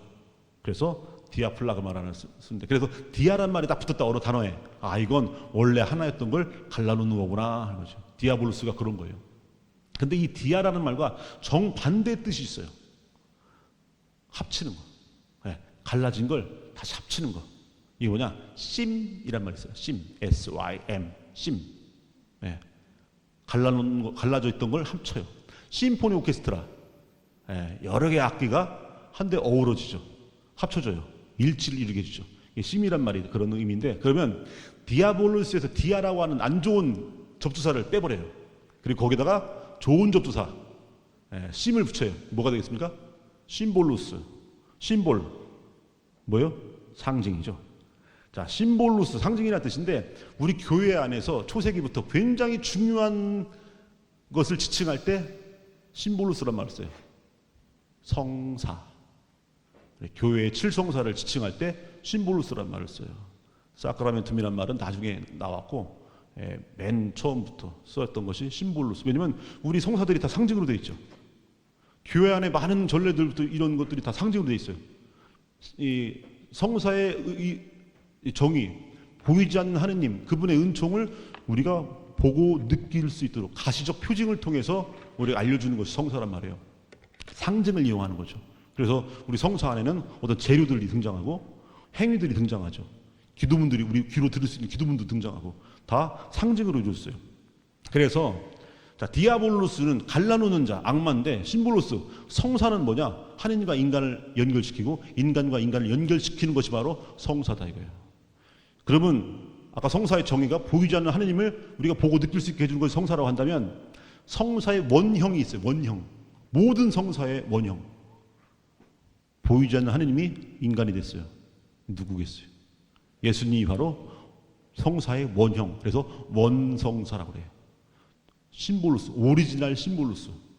그래서 예수님은 하느님과 인간, 악마가 갈라놓았던 하느님과 인간을 연결시켜주고 악마가 갈라놓은 인간과 인간의 관계성을 다시 회복시켜주는 거, 연결시켜주는 거. 이게 예수님이라 이거죠. 예수님이 오셔서 하신 일이 뭐냐? 연결시켜줬어요. 그래서 우리 안에 상실했던, 잃어버렸던 존엄성을 회복시켜준 거예요. 또 인간과 인간이 서로 살아가면서 각자 도생의 삶이 아니고 서로 연결시킴으로써 이쪽의 부유함이 이쪽의 궁핍함으로 흘러가지고 서로 다 충만하게 살 수 있도록 연결시켜주는 거예요. 이게 예수님이 하신 일이고 그 당신이 하신 일을 우리도 하라고 교회에 남겨주셨어요. 그러면서 잊어먹지 말라고 7개 표상으로 남겨준 게 바로 칠성사인 거예요. 그래서 우리는요 교회에 7개 성사만 있는 게 아니고 우리 한 사람 한 사람이 그 성사여야 돼요. 우리 한 사람 한 사람이 하느님과 인간, 인간과 인간을 연결시켜주는 그 성사의 역할을, 이 세상 안에서 인간과 인간을 또 그 사람을 하느님과 연결시켜주는 이 역할을 우리가 하는 거, 이게 우리의 성사적 삶인 거예요. 우리가 성사가 돼야 돼요. 심볼루스가 그런 거예요. 그래서 관계 회복, 이것이 우리가 세상 안에서 해야 할 모습이고 인간의 존엄성을 회복시키기 위한 우리들의 중요한 노력이에요. 관계의 회복. 이게 우리가 죄를 지었을 때 회개하고 뭐 한다는 게 뭡니까? 다 관계 회복이에요. 디아볼로스에 의해서 우리가 죄를 져요. 관계가 단절돼 버리죠. 다시 심볼루스에 의해서 회복돼요. 예수님에 의해서 교회의 칠성사를 통해서 혹은 우리의 성사적 삶과 노력을 통해서 관계가 회복되고 회복된 관계 속에서 존엄성이 살아나게 돼요. 막 저쪽에 음식물 쓰레기 막 25조 원이 낭비되는데 이쪽에서는 결시가동이 있는 이거 악이죠. 다 악. 죄고. 이런 일이 없이 5천 명을 먹이신 기적처럼 다 배불리 먹고도 12광주로 남을 수 있는 세상을 만드는 것은 바로 관계 회복을 통해서 이루어진다. 각자 도생의 삶을 세상이 지금 많은 그런 모습으로 살아가고 있어요. 그런데 우리는 다 연결되어 있고 연결되어야 한다는 것을 가장 최근에는 누가 알려주셨는가? 누구겠어요? 우리는 다 연결되어 있고 단절된 것들은 다 다시 연결시켜야 된다. 우리는 다 하나다. 연결되어 있다. 이걸 누가 알려주셨어요? 코로나님께서 알려주셨어요. 코로나님께서 우리에게 우리는 다 연결되어 있다. 이거 알려줬어요. 왜냐? 그 전까지는 그냥 저 사람 뭐 굶어 죽든 말든 나만 배부르면 되는 거고 저 사람 불행해지든 말든 나만 행복하면 되는 거예요. 그죠? 나만 이게 각자 도생이었어요. 그런데 그게 아니라 결국은 저 사람의 불행이 너의 불행으로 다가올 수밖에 없고 저 사람의 죽음이 너의 죽음으로 다가올 수밖에 없으니 니들 살아도 같이 살고 뭘 먹어도 같이 먹어야 된다. 이걸 코로나께서 어떻게 알려주셨느냐? 눈에 보이지도 않는 이 바이러스가 어떻게 알려졌는가? 예전에는 그냥 각자 도생했지만 코로나 이후로 드라마 같은 일이 벌어졌어요. 드라마 다모에서 거기서 이서준이라는 배우와 하지수인가 이렇게 나와요. 남녀 배우 사극이에요. 거기서 이제 여자 주인공이 다쳤어요. 심하게. 그 남자 주인공이 치료를 해주죠. 그러니까 여자가 아파가 막 그러니까 남자가 뭐라고 합니까? 그 유명한 대사, 아프냐? 나도 아프다. 제가 2020년 겨울에 영화 출연해갖고 2021년 탄생이라는 영화에 제가 또 영화배우로 지금 영화배우로 활동하고 있으면서 또 최근에는 작가로 활동하고 있는 거 아시는 분은 아시겠지만 하여간에 그래서 제가 다 또 차기작을 위해서 준비하는 것 중에 이제 그런 멜로 영화 이런 거 준비하느라고 아프냐 나도 아프다 이것도 연습했었어요. 거울 보면서. 근데 그 하여튼 다모 드라마는 못 보셨어도 그 대사는 아실 겁니다. 아프냐 나도 아프다. 자, 이게 드라마의 장면인데 이게 현실이 돼버렸어요. 코로나 때문에. 만약에 여기서 지금 코로나가 한창 창궐을 할 때였어요. 2021년이라고 쳐요. 지금 2020년, 21년. 여기서 한 명 아프잖아요. 우리 수산이 아프시잖아요. 오늘 아침부터, 내일 딱 됐는데 으실으실 주고 봤더니 알고 봤더니 수사님이 아프셨던 거예요. 그러면 이럴 줄 알았어. 이렇게 되는 거 이렇게. 그래갖고 뭐랍니까? 아프냐? 나도 아프다. 이게 되는 거예요. 이게. 이 중에 한 명이 아프면 영락 없어요. 다 아파요. 이거. 예. 그러니까 어떻게 돼요? 아프지 말아야 돼요. 아프지 말아야 돼요. 그래야 나도 안 아파요. 예. 아프면 나도 아파요. 예. 이걸 코로나가 알려줬어요. 강력한 전염성 때문에. 팬데믹. 팬이라 말은 모두란 뜻이고 데믹은 사람이란 뜻이에요. 모든 사람 예외가 없어요. 모든 사람. 이 돈이 많고 적고 간에 뭐 빈부귀천 지휘고와 막론하고 여기 전염성에서 예외가 될 수 없어요. 그렇기 때문에 강력한 전염성이 우리가 잊고 살았던 그걸 알려줘요. 뭐 우리는 다 연결되어 있다. 아프시면 저도 아파요. 그러니까 건강하셔야 돼요. 저도 건강해요. 이거예요. 불행해지면요, 저도 불행할 수밖에 없어요. 결국 우리 다 연결되어 있으니까. 누가 죽잖아요. 저도 나중에 그 죽음이 나한테도 미치는 거예요. 이렇게. 지금은 당장은 안 보일지라도. 그러니까 세상을 살아가면서 너 같은 거 없어도 돼. 그래서 일할 사람이 많아. 이렇게 하면 안 된다는 거예요. 예. 야, 또 딴 사람 갖다 쓰면 돼. 요즘 이런 식의 사고방식. 인간을 무슨 부품처럼 도구처럼 생각하는. 근데 아니에요. 그 사람의 아픔과 슬픔, 그 사람의 죽음, 그 사람의 불행이 결국은 나한테 연결되어 있다니까요. 그래서 우리는 아프지 마. 불행해지지 마. 함께 살아야지. 네가 있어서 얼마나 다행인지 몰라. 이렇게 들으면 이렇게. 이게 바로 뭐냐? 관계성. 그리고 우리가 관계의 회복이라고 하는 것은 우리 신앙의 대단히 중요한 주제인 겁니다. 우리 구원의 내용이에요. 관계 회복. 하느님과 인간의 회복, 인간과 인간 회복. 여기에서 우리의 그 존엄함이 자리합니다. 그 관계가 단절되는 걸 아까 말씀드렸지만 한 글자로 죄라고 그랬어요. 죄. 이 죄는요, 이 관계 단절은 두 가지 차원에서 이루어져요. 우리가 아까 관계가 하느님과 인간, 인간과 인간이라고 한 것처럼 죄도 마찬가지로 하느님과 인간의 단절도 죄고 인간과 인간의 단절도 죄죠. 그럼 하느님과 인간의 단절, 인간과 인간의 단절처럼 마찬가지로 죄는 두 가지가 있는데 개인적인 죄와 사회적인 죄가 있어요. 개인적인 죄. 일단은 하느님과 나 사이에서 지어지는 모든 죄들이 다 개인적인 죄죠. 그리고 대부분의 죄들도 사회성을 띠고 있어요. 내가 그냥 다른 사람한테 피해를 안 주고 하느님께만 짓는 죄도 있어요. 그죠? 그렇지만 거의 대부분의 죄는 내가 누군가에게 피해를 줘요. 그래서 사회적인 죄예요. 사회적인 죄. 이 사회적인 죄, 개인적인 죄로 이루어지죠. 어떤 건 두 개가 같이 이루어진 것도 있고. 그래서 왜냐하면 사람은요, 사회성을 지니고 있기 때문에 그래요. 사회성을 지니고 있기 때문에 나 홀로 하느님과 나만 존재하는 게 아니라 나와 너가 함께 존재하는 거기 때문에 단절도 하느님과 인간의 단절이 아니라 인간과 인간의 단절인 것처럼 죄도 마찬가지로 개인적인 죄가 있으면 사회적인 죄가 있어요. 그래서 우리가 관계 회복을 할 때 내가 그냥 하느님께 기도해서 하느님께 나 용서해 주시면 되지 요딴 생각을 하면 안 된다는 거예요. 내가 다른 사람에게 용서 청해야 되는 거예요. 왜냐? 인간과 인간 사이의 관계 단절은 이것은 내가 그냥 혼자 하느님께 뭐 용서 청하고 하느님께 뭐 용서받고 이런 차원의 문제가 아니고 내가 피해를 준 사람으로부터 용서를 받아야죠. 이걸 대표적으로 드러나는 게 뭐냐? 저 영화인이니까 영화 얘기를 또 하면 밀양이라는 영화 알죠? 밀양. 밀양이라는 영화. 거기 뭐 전도연, 송강호 씨가 연기하는데 원래 이게 소설이었어요. 벌레 이야기라고 하는 벌레 이야기. 이청준 작가의 벌레 이야기. 이청준 작가는 서편제 이런 영화 알죠? 그런 어떤 유명한 작가인데 그분이 쓴 벌레 이야기. 그래서 대충 뭐 영화 보신 분 아시겠지만 어느 날 어떤 여자 아들 외아들 아들 하나 남편 없고 그 외아들 하나 자식 키우고 살아가는 얘를 납치해가지고 학원 뭐 운전기사가 죽여요. 납치해서 살해해요. 근데 일단 잡혀갖고 이제 감방에 가죠. 이 여자는 그때 막 하나뿐인 자식을 살해당했으니까 얼마나 그래요.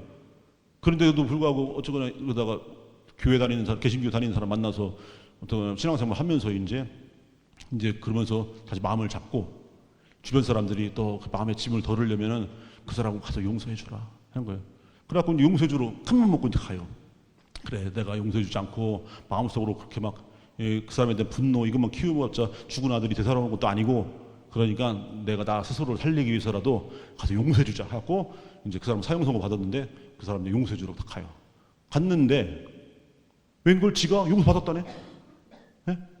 그 살인자가 자기 아들을 죽인 놈이 내가 죽은 애 엄마인데 내가 용서해 주지도 않았는데 걔는 갔더니 얼굴 되게 평화롭게 보이면서 나는 주님께 용서받았어요 이러고 있어요. 예. 그때 원래 이제 원작은 여기에 충격을 받고 이 여자가 자살해요. 근데 영화는 희망적으로 그리죠. 이 여자가 이제 막 그거 때문에 막 거의 그냥 그런 환멸을 느끼고 개신교에도 환멸을 느끼고 등등 하면서 그러다가 마지막에 그 후미진 햇빛도 잘 안 드는 그 구석 뒷곁에 쓰레기 막 널려 있고 그런데 햇빛이 쫙 미량이란 말 은밀한 시크릿 선샤인이 그러면서 이제 뭔가 희망을 주는 그런 걸 이창동 감독이 그게 그리는 건데 실제 원작은요 비참해요. 자살해버려요. 근데 벌레 이야기가 왜 벌레 이야기냐면 내가 피해자인데 피해자로서 용서해야 할 권한도 없으면 이게 벌레만도 못한 거 아니냐 이 뜻이에요. 인간이 나에게 가해를 한 저놈을 내가 피해자인데 내가 쟤에 대해서 용서해 줄 권한도 없다면 그딴 하느님이라면 나는 벌레 같은 존재에 불과한 게 아니냐. 아무리 하느님이라도 이럴 수 없는 거 아니냐. 이 절규가 담겨 있는 거예요. 벌레 이야기는. 너무 비극적으로 끝나니까 이런 세태를 꼽집는 거고 개신교 교리가 그래요. 내가 하느님께 용서받았으면 끝나는 거예요. 내가 가해자로서 피해자에게 용서를 청하고 그 사람과 화해하고 이런 게 그래 중요한 게 아니에요. 하느님이 나를 용서해 주면 끝나는 거예요. 그러니까 거기서 그 사형수가 살인자가 나 용서받았어. 딱 교도소에 있는 그 개신교 다니면서 거기 있는 예배당 다니면서 나 용서받았어 하고 죽어버려요. 그러니까 이거 얼마나 황당해요.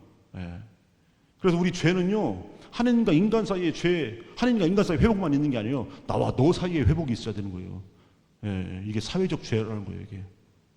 그래서 우리는요 고백의 기도 때 뭐라고 합니까? 전능하신 하느님과 형제들에게 고백하오냐는 거예요. 형제들에게 고백하오니. 전능하신 하느님께만 고백하는 게 아니고 나의 죄를 내 죄는 하느님께도 지은 죄지만 1차적으로 그렇지만 또 뭐요? 동시에 내 이웃에게 지은 죄예요. 내 이웃에게.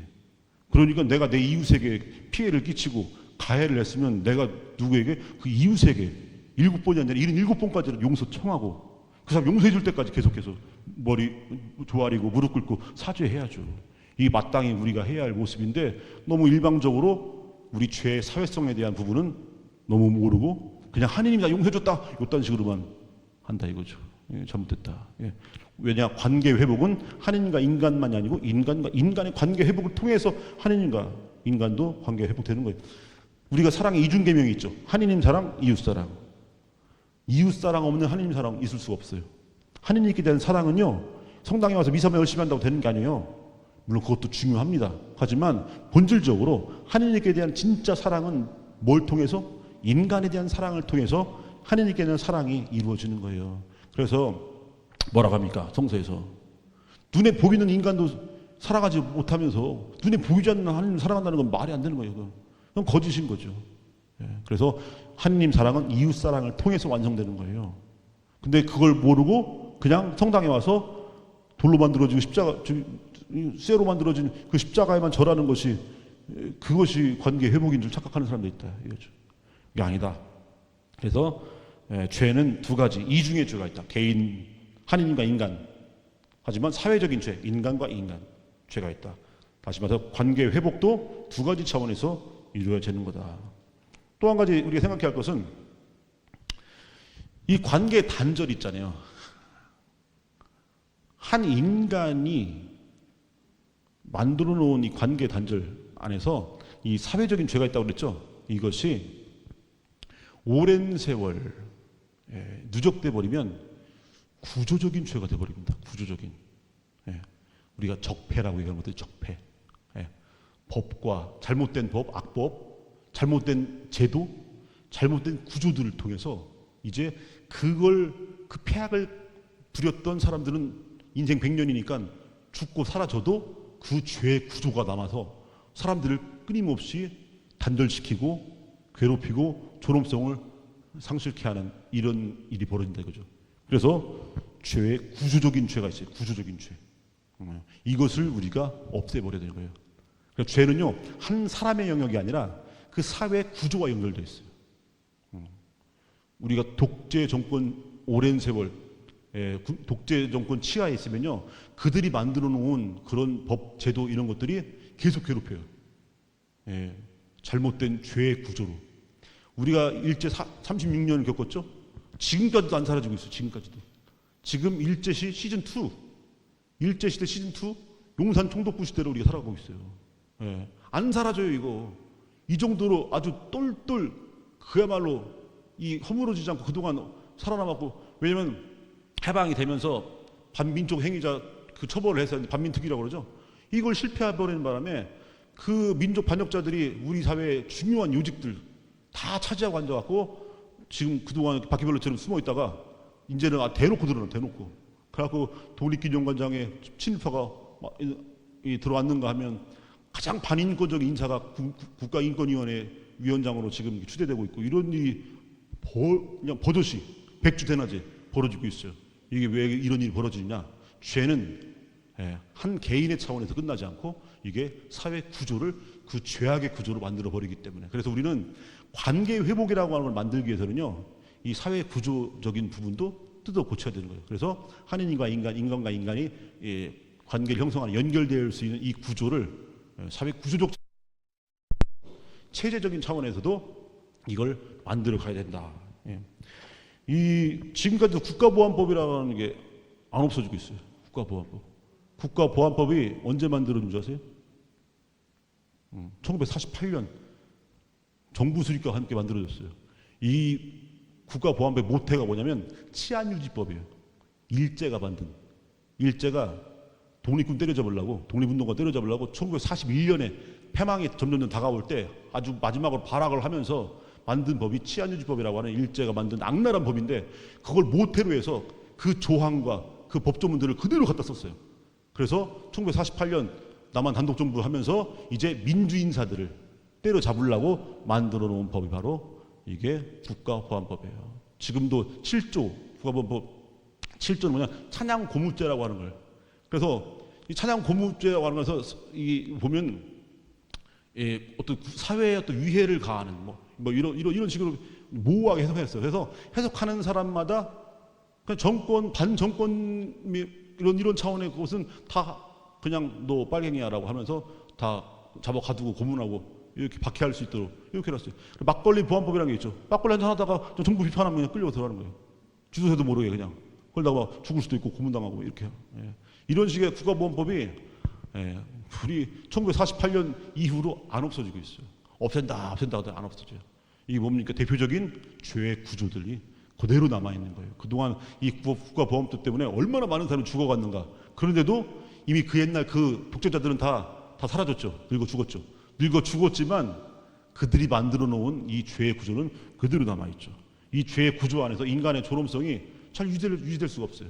그래서 이런 죄의 구조, 이 사회를 단절시키는 이 구조들도 없애야 되는 것, 이것이 또 우리들이 해야 할 노력 중에 하나인 겁니다. 그리고 자, 그러면 인간의 여러 가지 특성, 지금까지 인간 존엄성을 중심으로 해서 이제 얘기 나눴는데, 인간이란 어떤 존재냐, 이제 요거 인간에 대한 이해도 중요합니다. 인간에 대한 이해, 인간은 어떤 존재냐, 그냥 간단하게 이렇게 쭉 살펴보면 인간은 통합적인 존재, 통합적. 어느 한 부분으로 설명할 수 없는, 인간은 일단 기본적으로 우리가 영혼과 육신 얘기했잖아요. 어느 한 부분에만 국한된 인간이 없어요. 영혼과 육신 다 통합적으로 이루어지는 하나의 인간. 단일성과 통합성, 이 인간의 모습인 겁니다. 어느 부분으로 설명될 수 없는 부분이죠. 정치, 경제, 사회, 문화 이 모든 분야로 다 통합적으로 설명될 수 있는 거지 어느 한 부분에 국한된 순전히 물질적인 인간, 순전히 정신적인 인간 뭐 이런 거 없어요. 순전히 영적인 인간 없습니다. 인간은 이 모든 것들이 다 한데 어우러져서 하나의 단일한 인간을 설명하는 거죠. 이게 인간의 단일성, 통합성이라고 표현합니다. 또 한 가지 인간은 초월성을 초월성. 인간이 이 세상에 살아가고 있지만 세상 이상의 것을 지향해요. 그래서 우리는 이제 영원한 생명, 그다음에 내세를 얘기하고 하느님 나라를 얘기할 수 있는 것도 인간은 그런 초월적인 존재이기 때문에 우리 이 세상에 눈에 보이는 가시적 세상에 발을 딛고 살지만 여기에 매몰되지 않고 그 너머를 바라볼 수 있는 이 모습, 이게 초월성이라고 하는 거예요. 인간만이 가지고 있는 특징이기도 하죠. 그래서 인간은 초월성을 지니고 있다. 또 유일무이함. 지금까지 수많은 이 기나긴 역사 속에서 나와 똑같은 사람은 단 한 명도 없었죠. 예. 똑같은 사람 하나도 없어. 쌍둥이는 같은 게 아니죠. 그냥 생긴 게 같은 거지. 그래서 우리가 복제인간 뭐라고 하지만 우리가 인간을 설명할 때는 나와 똑같은 것이 없는 우주 안에서 유일무이한 존재. 이게 인간을 설명하는 내용 중에 하나입니다. 그래서 인간을 설명함에 있어서 인간은 유일무이한 존재다. 이런 거 설명해 줄 수 있고, 이 존엄성을 얘기하는데 하나의 또 여러 가지 단초가 되는 그런 내용들인 겁니다. 인간의 단일성, 유일무이함, 인간의 초월성, 인간의 통합적인 존재, 이런 것들이 인간의 여러 가지 특징들을 얘기해 주는데, 특별히 인간의 유일무이함이라고 하는 거 안에서 예전에 그 수능 시험, 제가 옛날에 본당에 있을 때 수능 시험을 보면서 이제 수능 수험생들을 위한 미사를 봉헌해요. 그때 이제 미사 끝 무렵에 안수도 해주고 막 이럴 때 이제 그 선배 하나가 나와서 애들한테 이제 곧 시험 볼, 얘는 대학생이고 대학생 하나가 나와서 이제 자기 후배 수험생들에게 이제 좋은 말 한마디 해주는 거예요. 그때 그 기억이 지금까지 남는데 뭐라고 하냐면 지구의 나이는 몇 살일까요? 이렇게 하는 거예요. 지구의 나이. 그래갖고 저는 이제 46억년, 보통 45억년 내지 46억년 이렇게 얘기하죠. 근데 이 청년이 지구의 나이는 여러분의 나이와 같습니다. 이렇게 하는 거예요. 아, 그렇지. 나 없는 지구는 의미가 없어요. 그죠? 내가 있기 때문에 지구가 의미가 있는 거고 세상에 의미가 있는 거예요. 그래서 내가 살아온 나이, 수험생들이니까 18살, 19살이겠죠. 그게 그 우주의 나이인 거예요.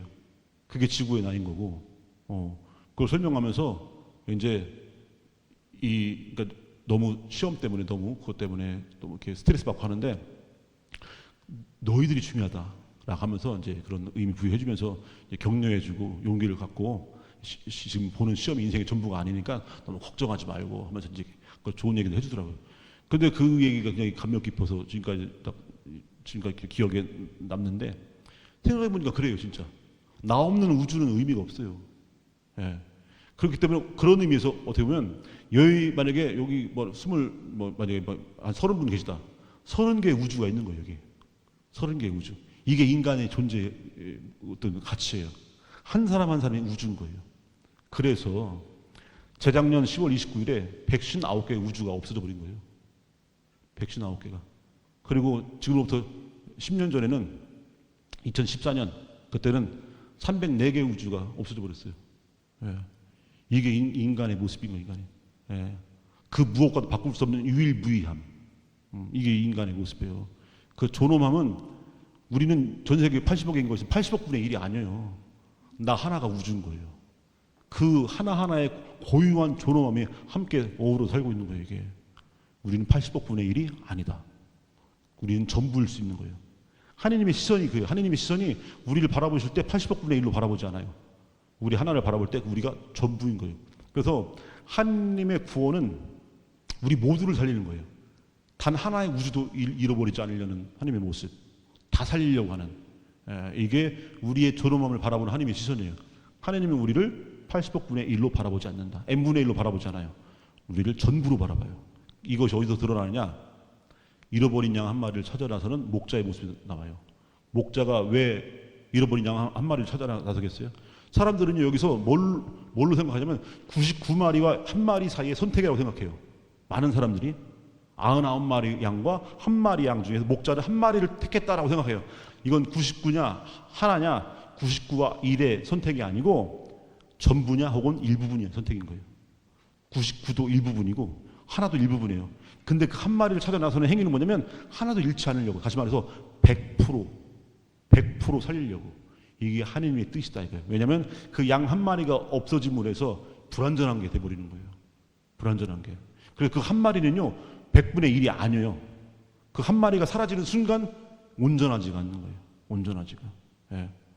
1,000원은 10,000원짜리의 10분의 1이 아니에요. 1,000원은 10,000원의 가치를 갖고 있어요. 왜냐?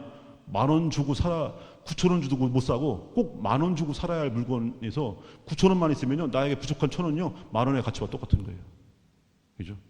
10손가락을 갖고 있는데 우리가 피아니스트가 한 손가락 잃어버렸으면 90%만 연주할 수 있는 게 아니에요. 어제 곡을 100% 연주를 못해요. 오늘 비슷하게 흉내는 내겠죠. 근데 어제 곡에 90%만 연주하는 게 아니에요. 이건 100% 못하는 거지. 그래서 우리 한 사람 한 사람의 존엄성은요 80억 분의 1의 존엄성이 아니고 그 하나가 고유한 가치를 지니고 있는 완전한 존엄성이에요. 완전한. 하나님은 그 한 사람을 위해서라도 당신의 목숨을 내놓는 그분의 사랑인 거, 이것이 잃어버린 양 한 마리의 비유에 나오는 모습인 거다. 우리가 존엄성을 바라보는 우리의 시선도 그래야 돼요. 자칫 우리는 다수결의 원칙이나 어떤 이런 것 때문에 자본주의 시대에 살아가면서 존엄성을요 숫자적으로 생각해서 100명의 존엄성, 한 명의 존엄성에서 100명이 더 100배로 가치 있는 거 아닙니까? 이렇게 생각해요. 아니에요. 하나님의 천칭을 달아보면요 한 명과 100명이 같아요. 이게 하나님의 저울이에요. 하나님의 저울. 네. 우리들의 저울은요 100명과 한 명 중에 100명이 더 소중하지라고 하잖아요. 하나님은 똑같아요. 네. 이게 하나님의 존엄성이다. 단 하나도 잃지 않으려는 이게 인간의 가치인 거예요. 자, 그래서 이거 인간의 유일무이함을 이제 설명드린 거고, 이런 인간에게 두 가지 또 인간 존엄성을 이야기하면서 얘기할 수 있는 것이 뭐냐면 자유와 평등이라고 하는 개념입니다. 자유와 평등. 요즘 뻑하면 권력자들이 입에 달고 사는 게 있어요. 그냥 민주주의가 아니에요. 꼭 자유민주주의, 자유민주주의. 예, 여기서 말하는 자유는 진짜 자유가 아닌 자기들만의, 자기들 하고 싶은 권력의 횡포를 자유라고 착각하면서 뻑하면 자유 외치는데, 이 자유, 아니 인간의 존엄성 안에는 기본적으로 자유라고 하는 가치가 있어요. 자유가 사라진 존엄성은 있을 수가 없어요. 예. 새를 새장에 가둬버리면 이미 그때 새의 존엄성은 사라져버려요. 예. 새를 사랑한다면서 새를 새장에 가둬요? 그럼 사랑이 아니에요. 하느님께서 우리를 사랑하셔서 우리 인간을 지으시고 기르시고 살리시고 우리 인간의 존엄성을 하느님 안에서 존엄성이 살아난다고 할 때 그 존엄성 안에는요 자유가 들어있어요. 기본적으로. 그래서 그 자유는 심지어 하느님을 거부할 수 있는 자유까지 있는 거예요. 그런 얘기들 있죠. 처음에 인간에게 자유를 준다고 할 때 천사들이 중에 막 반대했어요. 인간의 자유 줬다가는 큰일 날라고요. 저놈들 당신 못 박을 수도 있습니다. 그리고 주지 마세요. 하지만 주십니다. 예, 그게 사랑이니까. 존엄하면 거기서 오는 거니까. 그래서 자유라고 하는 가치는 중요한데, 이 자유는 항상 뭐와 함께 있어야 되면 한계와 함께 있어야 돼. 한계. 자유라고 하는 것은 한계가 지어져 있어야 돼요. 이게 어디서 나오느냐? 창세기에 나와요. 다른 건 다 마음껏 누려도 단 이것만큼은 해서는 안 된다. 한계 지정. 이게 뭡니까? 선악과는 따먹지 말라 이거죠. 예. 에덴 동산에서 그 아담과 하와가 갖고 있는 존엄함에서 자유가 등장하는데, 에덴 동산에도 마음껏 할 수 있어요. 그런데 이것만 하지 말라. 이게 뭐니까? 자유의 한계. 이 한계 안에서. 왜냐하면 한 사람만 존재하는 게 아니라 우리가 더불어 함께 살아가죠. 사회를 이루고 나의 자유가 저 사람의 자유를 침해할 수 있어요. 나의 자유가 저 사람을 억압할 수도 있어요. 예. 나의 이익이 저 사람의 이익을 훼손시킬 수 있어요. 그렇기 때문에 여기서 조화를 이루어야 돼요. 그리고 여기는 뭐가 중요합니까? 한계가 중요한 거예요. 한계가. 서로 한계가. 그러면 그 한계를 짓는 거, 이 기준이 필요하죠. 이 기준, 공동선을 위해서 이 기준이 뭐냐? 이걸 가리켜서 자연법이라고 하는 자연법. 그 기준이 우리 안에 이미 우리 이성으로 알아들을 수 있게 우리 안에 자리해요. 그것에 대한 감수성은 뭐 어디가 갖고 있습니까? 우리 양심이 갖고 있어요. 양심이. 우리 양심 안에 이미 자연법을, 인간의 자유를 한계에 짓는 그 선, 예. 내가 아무리 내 마음대로 하고 싶다 하더라도 사람을 함부로 때리거나 죽이거나 빼앗거나 하면 안 되는 거죠. 기본적으로 이거 양심 속에 이미 있어요. 이게 뭡니까? 자연법이 우리 양심 안에 이미 들어있는 거예요. 우리 이성의 빛으로 그 한계를 비춰주는 거예요. 그렇게 할 때 그 한계 안에서 우리가 서로 자유롭게 살아갈 수 있는 거예요. 내가 막 내 마음대로 운전한다고 막 운전했다가 막 교통사고 막 일어나고 막 전 세계적으로 난리도 아니겠죠. 그 안에서 우리가 지켜야 할 선이 있는 거죠. 한계. 그러면서 인간의 자유가 거의 지켜지는 거예요. 이게. 그래서 자유에는 항상 한계가 지정되는 거고, 그 한계를 지정한 것이 바로 자연법이다. 자연법. 그 자연법에 대한 감수성은 우리 양심 안에 들어있는 거죠. 사람들이 만들어 놓은 법들을 실정법이라고 하는데, 그 실정법들은 다 자연법에 근거한 거예요. 자연법에 위배되는 실정법은 그건 법이 아니다 이겁니다. 그런 법은 지키면 안 돼요. 그런 법은 맞서 싸워갖고 그 법은 없애버리고 다시 좋은 법을 만들어내야 돼요. 악법도 법이다? 그거 일본 놈이 만든 거예요. 그거 악법은 법이 아니에요. 그것은 자연법을 거스르기 때문에 그딴 법은 빨리 없애야 돼요. 그리고 새로 좋은 법으로 국가보건법은 빨리 없애버리고, 왜냐면 기존에 있는 실정법을 통해서도 얼마든지 기존 법을 통해서도 할 수 있는 건데, 굳이 그 법을 만든 이유가 사람들을, 국가 권력이 국민이라고 하는 주인을 억압하기 위한 이런 모습인 거죠. 평등, 말씀드린 평등. 모든 권력은 차별에서 오기 때문에 세상에 차별적 구조가 많이 나는데, 근데 우리 안에 그런 욕구가 있어갖고 이걸 평등한 구조로 만들려고 잘 노력을 안 합니다. 이걸 그래서 평등한 구조를 만들려고 노력해야 되는데, 여기서 말하는 평등은 뭐냐면 균등이 아니에요. 균등이 아닙니다. 모든 사람들이 다 똑같이 자기 계좌에 다 똑같은 액수, 우리나라 1인당 국민소득이 뭐 3만 원, 뭐 8천 불이다 하면 다 똑같이 3만 8천 불을 만드는 것이 평등이 아니에요. 어떤 사람은 더 많이 가지고 있어요. 예? 뭐 어떤 사람 3억 달러를 갖고 있을 수도 있어요. 어떤 사람은 3천 달러 갖고 올 수 있는 거고. 평등은 모든 계좌를 또 균등하게 한다는 게 평등이 아니고, 3천 달러밖에 없는 사람이 그 3억 불을 가진 사람 덕분에 사는 거예요. 네, 그들 덕분에. 내 몸이 불편한 사람이 몸 성한 사람 덕분에 사는 거고, 내 똑똑하지 못한 사람이 굉장히 똑똑한 사람 덕분에 사는 거예요. 그래서 이렇게 함께 살아가는 거. 여기서 말하는 평등은 뭐냐? 존엄성의 평등인 거예요. 존엄성의 평등. 예. 다 똑같은 어떤 그런 계좌, 액수, 가진 거, 지위가 다 똑같아야 되고, 다 사장님이어야 되고, 다 부장님이어야 되고, 이게 평등이 아니에요. 어떤 사람은 사장님도 있고, 부장님도 있고, 어떤 사람은 말단 대리도 있고, 신입사원도 있고, 다 그래요. 제가 아까 다양한데, 존엄성은 다 평등해요. 존엄성은. 그렇기 때문에 다 함께 살아갈 권리가 있는 거예요. 예. 가진 게 없다고 해서 버려지거나 죽임 당하서 그래서 안 되는 거예요. 가지지 못한 사람은 가진 사람 덕분에 사는 거예요. 그래서 이게 균등함이 아니고 존엄성의 평등, 이것이 진짜 평등함을 얘기하는 거예요. 그래서요, 하느님의 평등함은 어디서 대표적으로 나오냐면, 포도원 소작인, 거기서 아침 일찍 와서 일하는 사람, 아침 9시, 12시, 오후 3시, 5시 이렇게 나오는데 다 똑같이 한 데나리온을 줘요. 이게 하느님의 평등이에요. 왜냐? 저녁 늦게 나온 사람도 한 데나리온이 필요해요. 아침 일찍 나온 사람도 한 데나리온이 필요해요. 데나리온이 뭐냐면, 한 데나리온, 포도원 일꾼의 하루 품삯이에요. 다시 말해서 이것을 우리가 살아가는데 모든 사람이 공통적으로 필요한 액수예요. 한 사람이, 모든 인간이 하루를 살아가면서 필요한 액수, 그걸 받는 거예요. 그러니까 오후 5시에 오는 사람도 하루를 살아야 되는 사람이에요. 그 사람도 하루 3끼 먹어야죠. 예. 오후 5시에 왜 왔겠어요? 아무도 안 들어가니까. 그러니까 몸 비실비실하고 일도 제대로 못해요. 말귀도 못 알아듣고. 그런 사람들은 인력시장에서 아무도 안 들어가죠. 아침 일찍 가서 일하는 사람은 어떤 사람들이겠습니까? 사지 멀쩡하고 머리 잘 돌아가고 똑똑한 사람이고 그런 사람이겠죠. 그런 사람들을 더 데려가고, 아무도 안 데려가려는 사람을 이 사람이 데려갔어요. 이 포도원 주인이 일을 시켰어요.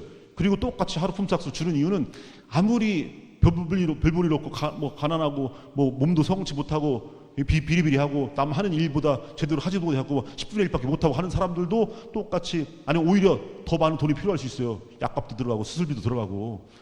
그 사람이 필요한 일용할 양식이 있어요. 한 데나리온은 뭐냐면, 주님의 기도 나오는 일용할 양식이에요. 일용할 양식은요, 많이 가졌건 적게 가졌건 똑똑하건 뭐하건 장애인이건 성한 사람이건 간에 일용할 양식이 필요한 거예요. 이걸 포도원 주인이 주는 거예요. 포도원 주인이. 이게 평등인 거예요. 이거. 또 평등은 뭐냐? 여기 만약에 30분이 계셔요. 30분? 30명? 제가 지금 3천만 원을 갖고 있어요. 3천만 원을. 그러면 한 사람당 얼마씩 줘야 되는 거예요? 100만 원씩. 이게 균등이라 하는 거예요. 근데 우리가 추구하는 하느님의 평등은 뭐냐? 이 30명 중에서 굳이 지금 당장 100만 원이 없어도 다 사는데 지금 저 사람은 지금 3천만 원이 있어야 돼요. 그거 없으면요, 내일 수술 못 받아요. 그래서 죽을 수 있어요. 예. 저 사람 당장 3천만 원이 필요해. 그러면 이 3천만 원을 저 사람 주는 것이 평등인 거예요. 그래서 우리가 다 살 수 있도록. 예. 존엄성의 평등이기 때문에 저 사람도 살아야죠. 아무리 병 걸리고 힘도 없고 그래도 직장도 못 나가고 가진 게 없지만 살아야 하잖아요. 그래서 100만 원씩 다 나눠 갖고 저 사람은 죽는 게 아니고, 예, 저 사람 어차피 내일 죽을 거니까 그 100만 원 우리 나눠 갑시다, 이렇게 하는 게 아니에요. 그건 세상 사람들이 하는 거고, 우리는 없어서 살으니까 이걸 모아서 저 사람 줍시다. 그래서 우리가 하루 세끼 라면을 먹어도 같이 먹는 게 낫지, 30명이 같이 먹는 게 낫지, 저 사람 죽고 갖고 우리끼리 참치 먹었는데 그 참치가 맛있겠습니까? 우리가 그래요, 라면 먹고 저 사람 살립시다. 이게 평등인 거예요. 존엄함의 평등, 존엄성의 평등이에요. 이게 바로 인간의 존엄성 안에 이루어지는 진짜 평등의 모습. 하느님의 평등이 바로 이런 거예요. 이게 이제 그 한 데나리온 혹은 일용할 양식에 담겨 있는 참된 평등의 모습인 거죠. 그래서 우리가 하나님께 기도할 때요, 일용할 양식을 주시고라고 청하잖아요. 그리고 포도원 주인의 한 데나리온이 뭐냐면 내가 다른 사람들에게 피해를 주지 않고 살아갈 수 있는 그 내 몫인 겁니다. 네. 그래서 우리가 부자가 되고 싶은 사람은 단 욕구 안에 있어요. 그런데 우리가 하느님의 뜻 안에서 부자가 되면요, 어마어마한 부자는 못 돼요. 왜냐하면 다른 사람들한테 피해를 주지 않고 내가 얻을 수 있는 몫은요, 아무리 많이 얻어봤자 적당히 얻어요. 막 수십조 원을 가진 부자다. 그 안에는요, 굉장히 많은 사람들의 피눈물이 그 안에 들어있어요. 그래서 우리가 적당히 해야지, 그 이상의 부자가 되고 싶어하면 분명히 누군가의 피눈물을 내가 먹는 거예요. 그래서 우리가 하나님께 청하는 일용할 양식은요, 다른 사람들에게 피눈물 나지 않게 하는 정도의 내 몫을 얘기하는 거고, 또 이 안에는 뭐가 있냐면 내가 다른 사람들에게 그 일용할 양식이 되어주는 사람만이 또 기도할 수 있는 거예요. 그러니까 또 청할 수 있는 거지. 이게 포도원 일꾼의 한 데나리온이 갖추고 있는 의미입니다. 자, 마지막으로 이제 여기 인간의 존엄성에서 나오는 게 이제 바로 인권이라고 하는 거예요. 인권. 인간은 존엄한 존재이기 때문에 거기서 이제 권리를 얘기할 수 있는 거예요. 그런데 마무리하면서 인간에게 수많은 권리들이 있어요. 수많은 권리들. 뭐 권리를 쭉 나열해 보면 뭐 저기 이 생명권, 가정에서 뭐 또 인격의 발전을 위한 적합한 장소에서 살 권리, 거주권 이런 거죠. 진리 추구의 권리, 자기 인식을 통해서 지성과 자기를 발전시키는 권리, 노동의 권리, 노동권, 또 가정을 이루고 뭐 자녀를 낳고 기를 권리 등등, 또 종교 자유의 권리, 뭐 별의별 세상을 살아가면서 인간이기 때문에 당연히 영위해야 할 삶과 관련된 모든 권리들이 있어요. 그건 인간 존엄성이 나오는 건데, 자, 수많은 권리 중에서도요, 우선순위가 있어요. 우선순위. 예. 이 권리들 다 설명할 수는 없고, 대충 우리가 인간에게 필요한 모든 것들이 이제 다 권리로 얘기되는 건데, 이거 제일 중요한 거. 우선순위 첫 번째. 요것만 이제 마무리합니다. 인간의 권리 중에서 제일 첫째 가는 권리요, 가장 우선순위에서 첫 번째가 뭐냐? 뭐겠어요? 생명권이, 생명권. 생명권. 그래서 생명권 앞에서는요, 이념도 없고 중립도 없는 거예요. 프랑스 교황님 유명한 말씀 뭐 있어요? 고통 앞에 중립은 없는 거지. 예. 그 생명권이 첫째 가는 거기 때문에 여기서 공산주의냐 무슨 뭐 사회주의냐 무슨 민주주의냐 이거 따지는 게 아니에요. 착한 사마리아 사람의 비유를 보면요, 강도 만난 사람이 어떤 사람인가를 따지지 않아요. 죽어가니까 빨리 살리는 거예요. 저 사람이 굶어 죽어가고 있으면 내가 밥을 먼저 줘야 되는 거지. 저 사람이 어떤 사람이지? 출신 성분이 뭐지? 우리 동네 사람인가? 빨갱인가? 이거 따지는 게 아니에요. 지금 굶어 죽어가고 있으면 빨리 밥부터 줘야 돼. 일단 살리고 봐야지. 일단 살리고. 살린 다음에 알고 봤더니 빨갱이요. 이것도 나중에 문제고. 예? 알고 봤더니 뭐 보니까 나랑 원수 집안, 원수간 그런 집안이에요. 이거 살려놨다가 나 죽을 수도 있는데 하더라도 일단 살리고 보는 거예요. 이게 생명권인 거예요. 생명권. 가장 우선하는 권리. 그래서 여기서 뭐가 나오느냐? 낙태, 안락사 문제의 답이 나오는 거예요. 낙태를 얘기하는 그 많은 여성들이 자기의 사회권을 얘기해요. 선택권을 얘기하고. 그런데 우선순위가 있어요. 낙태에 대해서 산모로서는 뭐 선택권이라고 얘기하고 사회적인 자기의 어떤 그런 삶을 얘기하는데 이 뱃속에 있는 태아는 생명권이에요. 그럼 어떤 걸 우선해야 되는가? 태아의 생명권이냐, 산모의 선택권이냐라고 할 때 교회는 당연히 또 우리가 자연법상에서는 우리 양심 안에서는 태아의 생명권이 우선되는 거예요. 그래서 두 개의 권리가 충돌할 때 가장 우선되는 권리를 선택하는 거예요. 그런데 여기서 지금 더군다나 산모는 자기 표현의 그런 성인이니까 근데 뱃속에 이 아기는 가장 약한 존재예요. 세상에서 가장 약한 존재. 자기 뭐 변호나 자기 뭐 이렇게 뭐 방어조차 할 수 없는 가장 약한 존재의 생명권을 선택하는 거. 이게 교회의 선택인 거예요. 이게. 그래서 우리는요 이것에 대해서 뭐 진보니 뭐니 이런 게 아니에요. 뭐 낙태 찬성 이게 진보가 아니에요. 세상 사람들은 착각하는 게 있어요. 낙태 찬성 뭐 이런 것들이 진보의 어떤 아이템인 줄 생각하는데 완전 착각하는 거지. 그래서 안락사도 마찬가지로 생명권이라고 하는 것이 가장 중요하기 때문에 그래서 무의미한 뭐 연장, 뭐 연명 이런 것들에 대해서는 교회가 이제 중단시킬 수 있지만 그렇지 않은 부분에서는 안락사를 인정하지 않죠.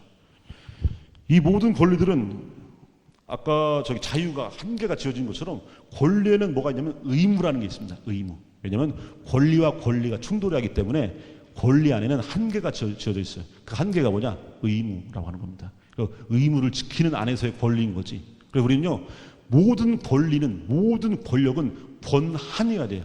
번한은 뭡니까? 한계 지어진 권리란 뜻이에요. 한계 지어진 권력이란 뜻이고. 그런데 무소불위의 권력, 나는 새도 떨어뜨리는 권력. 세상을 생각해봐요. 어떻게 나는 새도 떨어뜨려요? 그건 한계를 뛰어넘은 거죠. 그런 식의 권력은 존재해서는 안 되는 겁니다. 새는 날아가야지 왜 그걸 떨어뜨려? 그래서 나는 새도 떨어뜨리는 한계를 뛰어넘는 권력은 존재해서는 안 된다. 그래서 권력은 항상 견제하는 권력들이 있어야 돼요. 지금 견제받지 못한 권력 때문에 나라가 망해가고 있어요. 그래서 견제할 수 있는 권력을 만드는 것도 인간의 존엄성을 우리가 유지하고 확보하기 위한 노력들이기 때문에 지금 견제받지 않는 권력들을 견제할 수 있도록 하는 거. 기소권과 수사권을 분리시키고 그리고 지금 검찰청을 없애버리고 그냥 기소청으로 만들고 이런 식의 노력들 이런 것들이 다 인간 존엄성 회복을 위한 우리들의 노력인 거다. 자, 여기까지 알겠습니다. 여기까지. 다음 시간은요 여기서 파생된 사회교류의 원리들이 있어요. 인간의 존엄성과 인권에서 파생된 이러한 세상을 만들어가기 위해서 우리가 어떻게 살아가야 하는가를 인간 행동의 원리들이 있어요. 이 사회교류의 원리예요. 사회교류의 원리들을 다음 주에 이제 오늘 이 시간에서 파생된 거니까 계속 연결되는 겁니다. 그래서 다음 주에는 사회교류의 원리. 여러분들이 TV나 방송 여기서 뉴스 같은 거 나오고 세상 돌아가는 게 나오잖아요. 그거 볼 때 여러분들이 저게 맞는 건가? 틀린 건가? 헷갈릴 수 있죠? 그걸 판단할 수 있는 판단 기준이 바로 사회교류의 원리예요. 사회교류의 원리를 통해서 사회교류의 원리에 부합한다 하면 저건 옳은 거다. 저 정책, 저런 제도는 사회교류의 원리에 어긋났다. 저건 반복음적인 거. 저 옳지 못한 거. 이렇게 기준이 될 수 있는 거예요. 다음 주에 하겠습니다. 마침 기도 따로 있나요? 마침 기도는 저희 그 평화의 기도로 할까요? 9시 평화 기도. 네, 그렇죠. 네. 네, 그렇게 평화 기도하고 그다음에 신부님 강복받고 끝나겠습니다. 네, 성부와 성자와 성령의 이름으로 아멘. 하늘에 계신 우리 아버지, 아버지의 이름이 거룩히 빛나시며 아버지의 나라가 오시며 아버지의 뜻이 하늘에서와 같이 땅에서도 이루어지소서. 오늘 저희에게 일용할 양식을 주시고 저희에게 잘못한 일을 저희가 용서하오니 저희 죄를 용서하시고 저희를 유혹에 빠지지 않게 하시고 악에서 구하소서. 아멘. 은총이 가득하신 마리아님 기뻐하소서. 주님께서 함께 계시니 여인 중에 복되시며 태중의 아들 예수님 또한 복되시나이다. 천주의 성모 마리아님 이제와 저희 죽을 때에 저희 죄인을 위하여 빌어주소서. 아멘. 영광이 성부와 성자와 성령께 항상 평화에 모여 저희 평화에 모여 세계 평화를 위하여 빌어주소서. 아멘. 광복드리겠습니다. 주님께서 여러분과 함께 전능하신 천주 성부와 성자와 성령께서는 여기 모인 모든 이와 이들의 사도직에 강복하소서. 주님을 찬미합시다. 감사합니다. 예, 수고들 많으셨습니다. 고맙습니다. 네, 다음 저희 사회교리는 수요일 날 있겠습니다. 그래서 9월 11일 7시에 이 장소에서 똑같이 있겠습니다. 네, 오늘 강의 경청해 주신 여러분들과 또 신부님께 감사드리면서 우리 모두 함께 박수를 치면서 마무리하도록 하겠습니다. 감사합니다. 그리고 혹시 연락처 안 보내주신 분은 아까 등록 조금 늦게 하신 분들 중에서 연락처가 없으신 분들은 거기다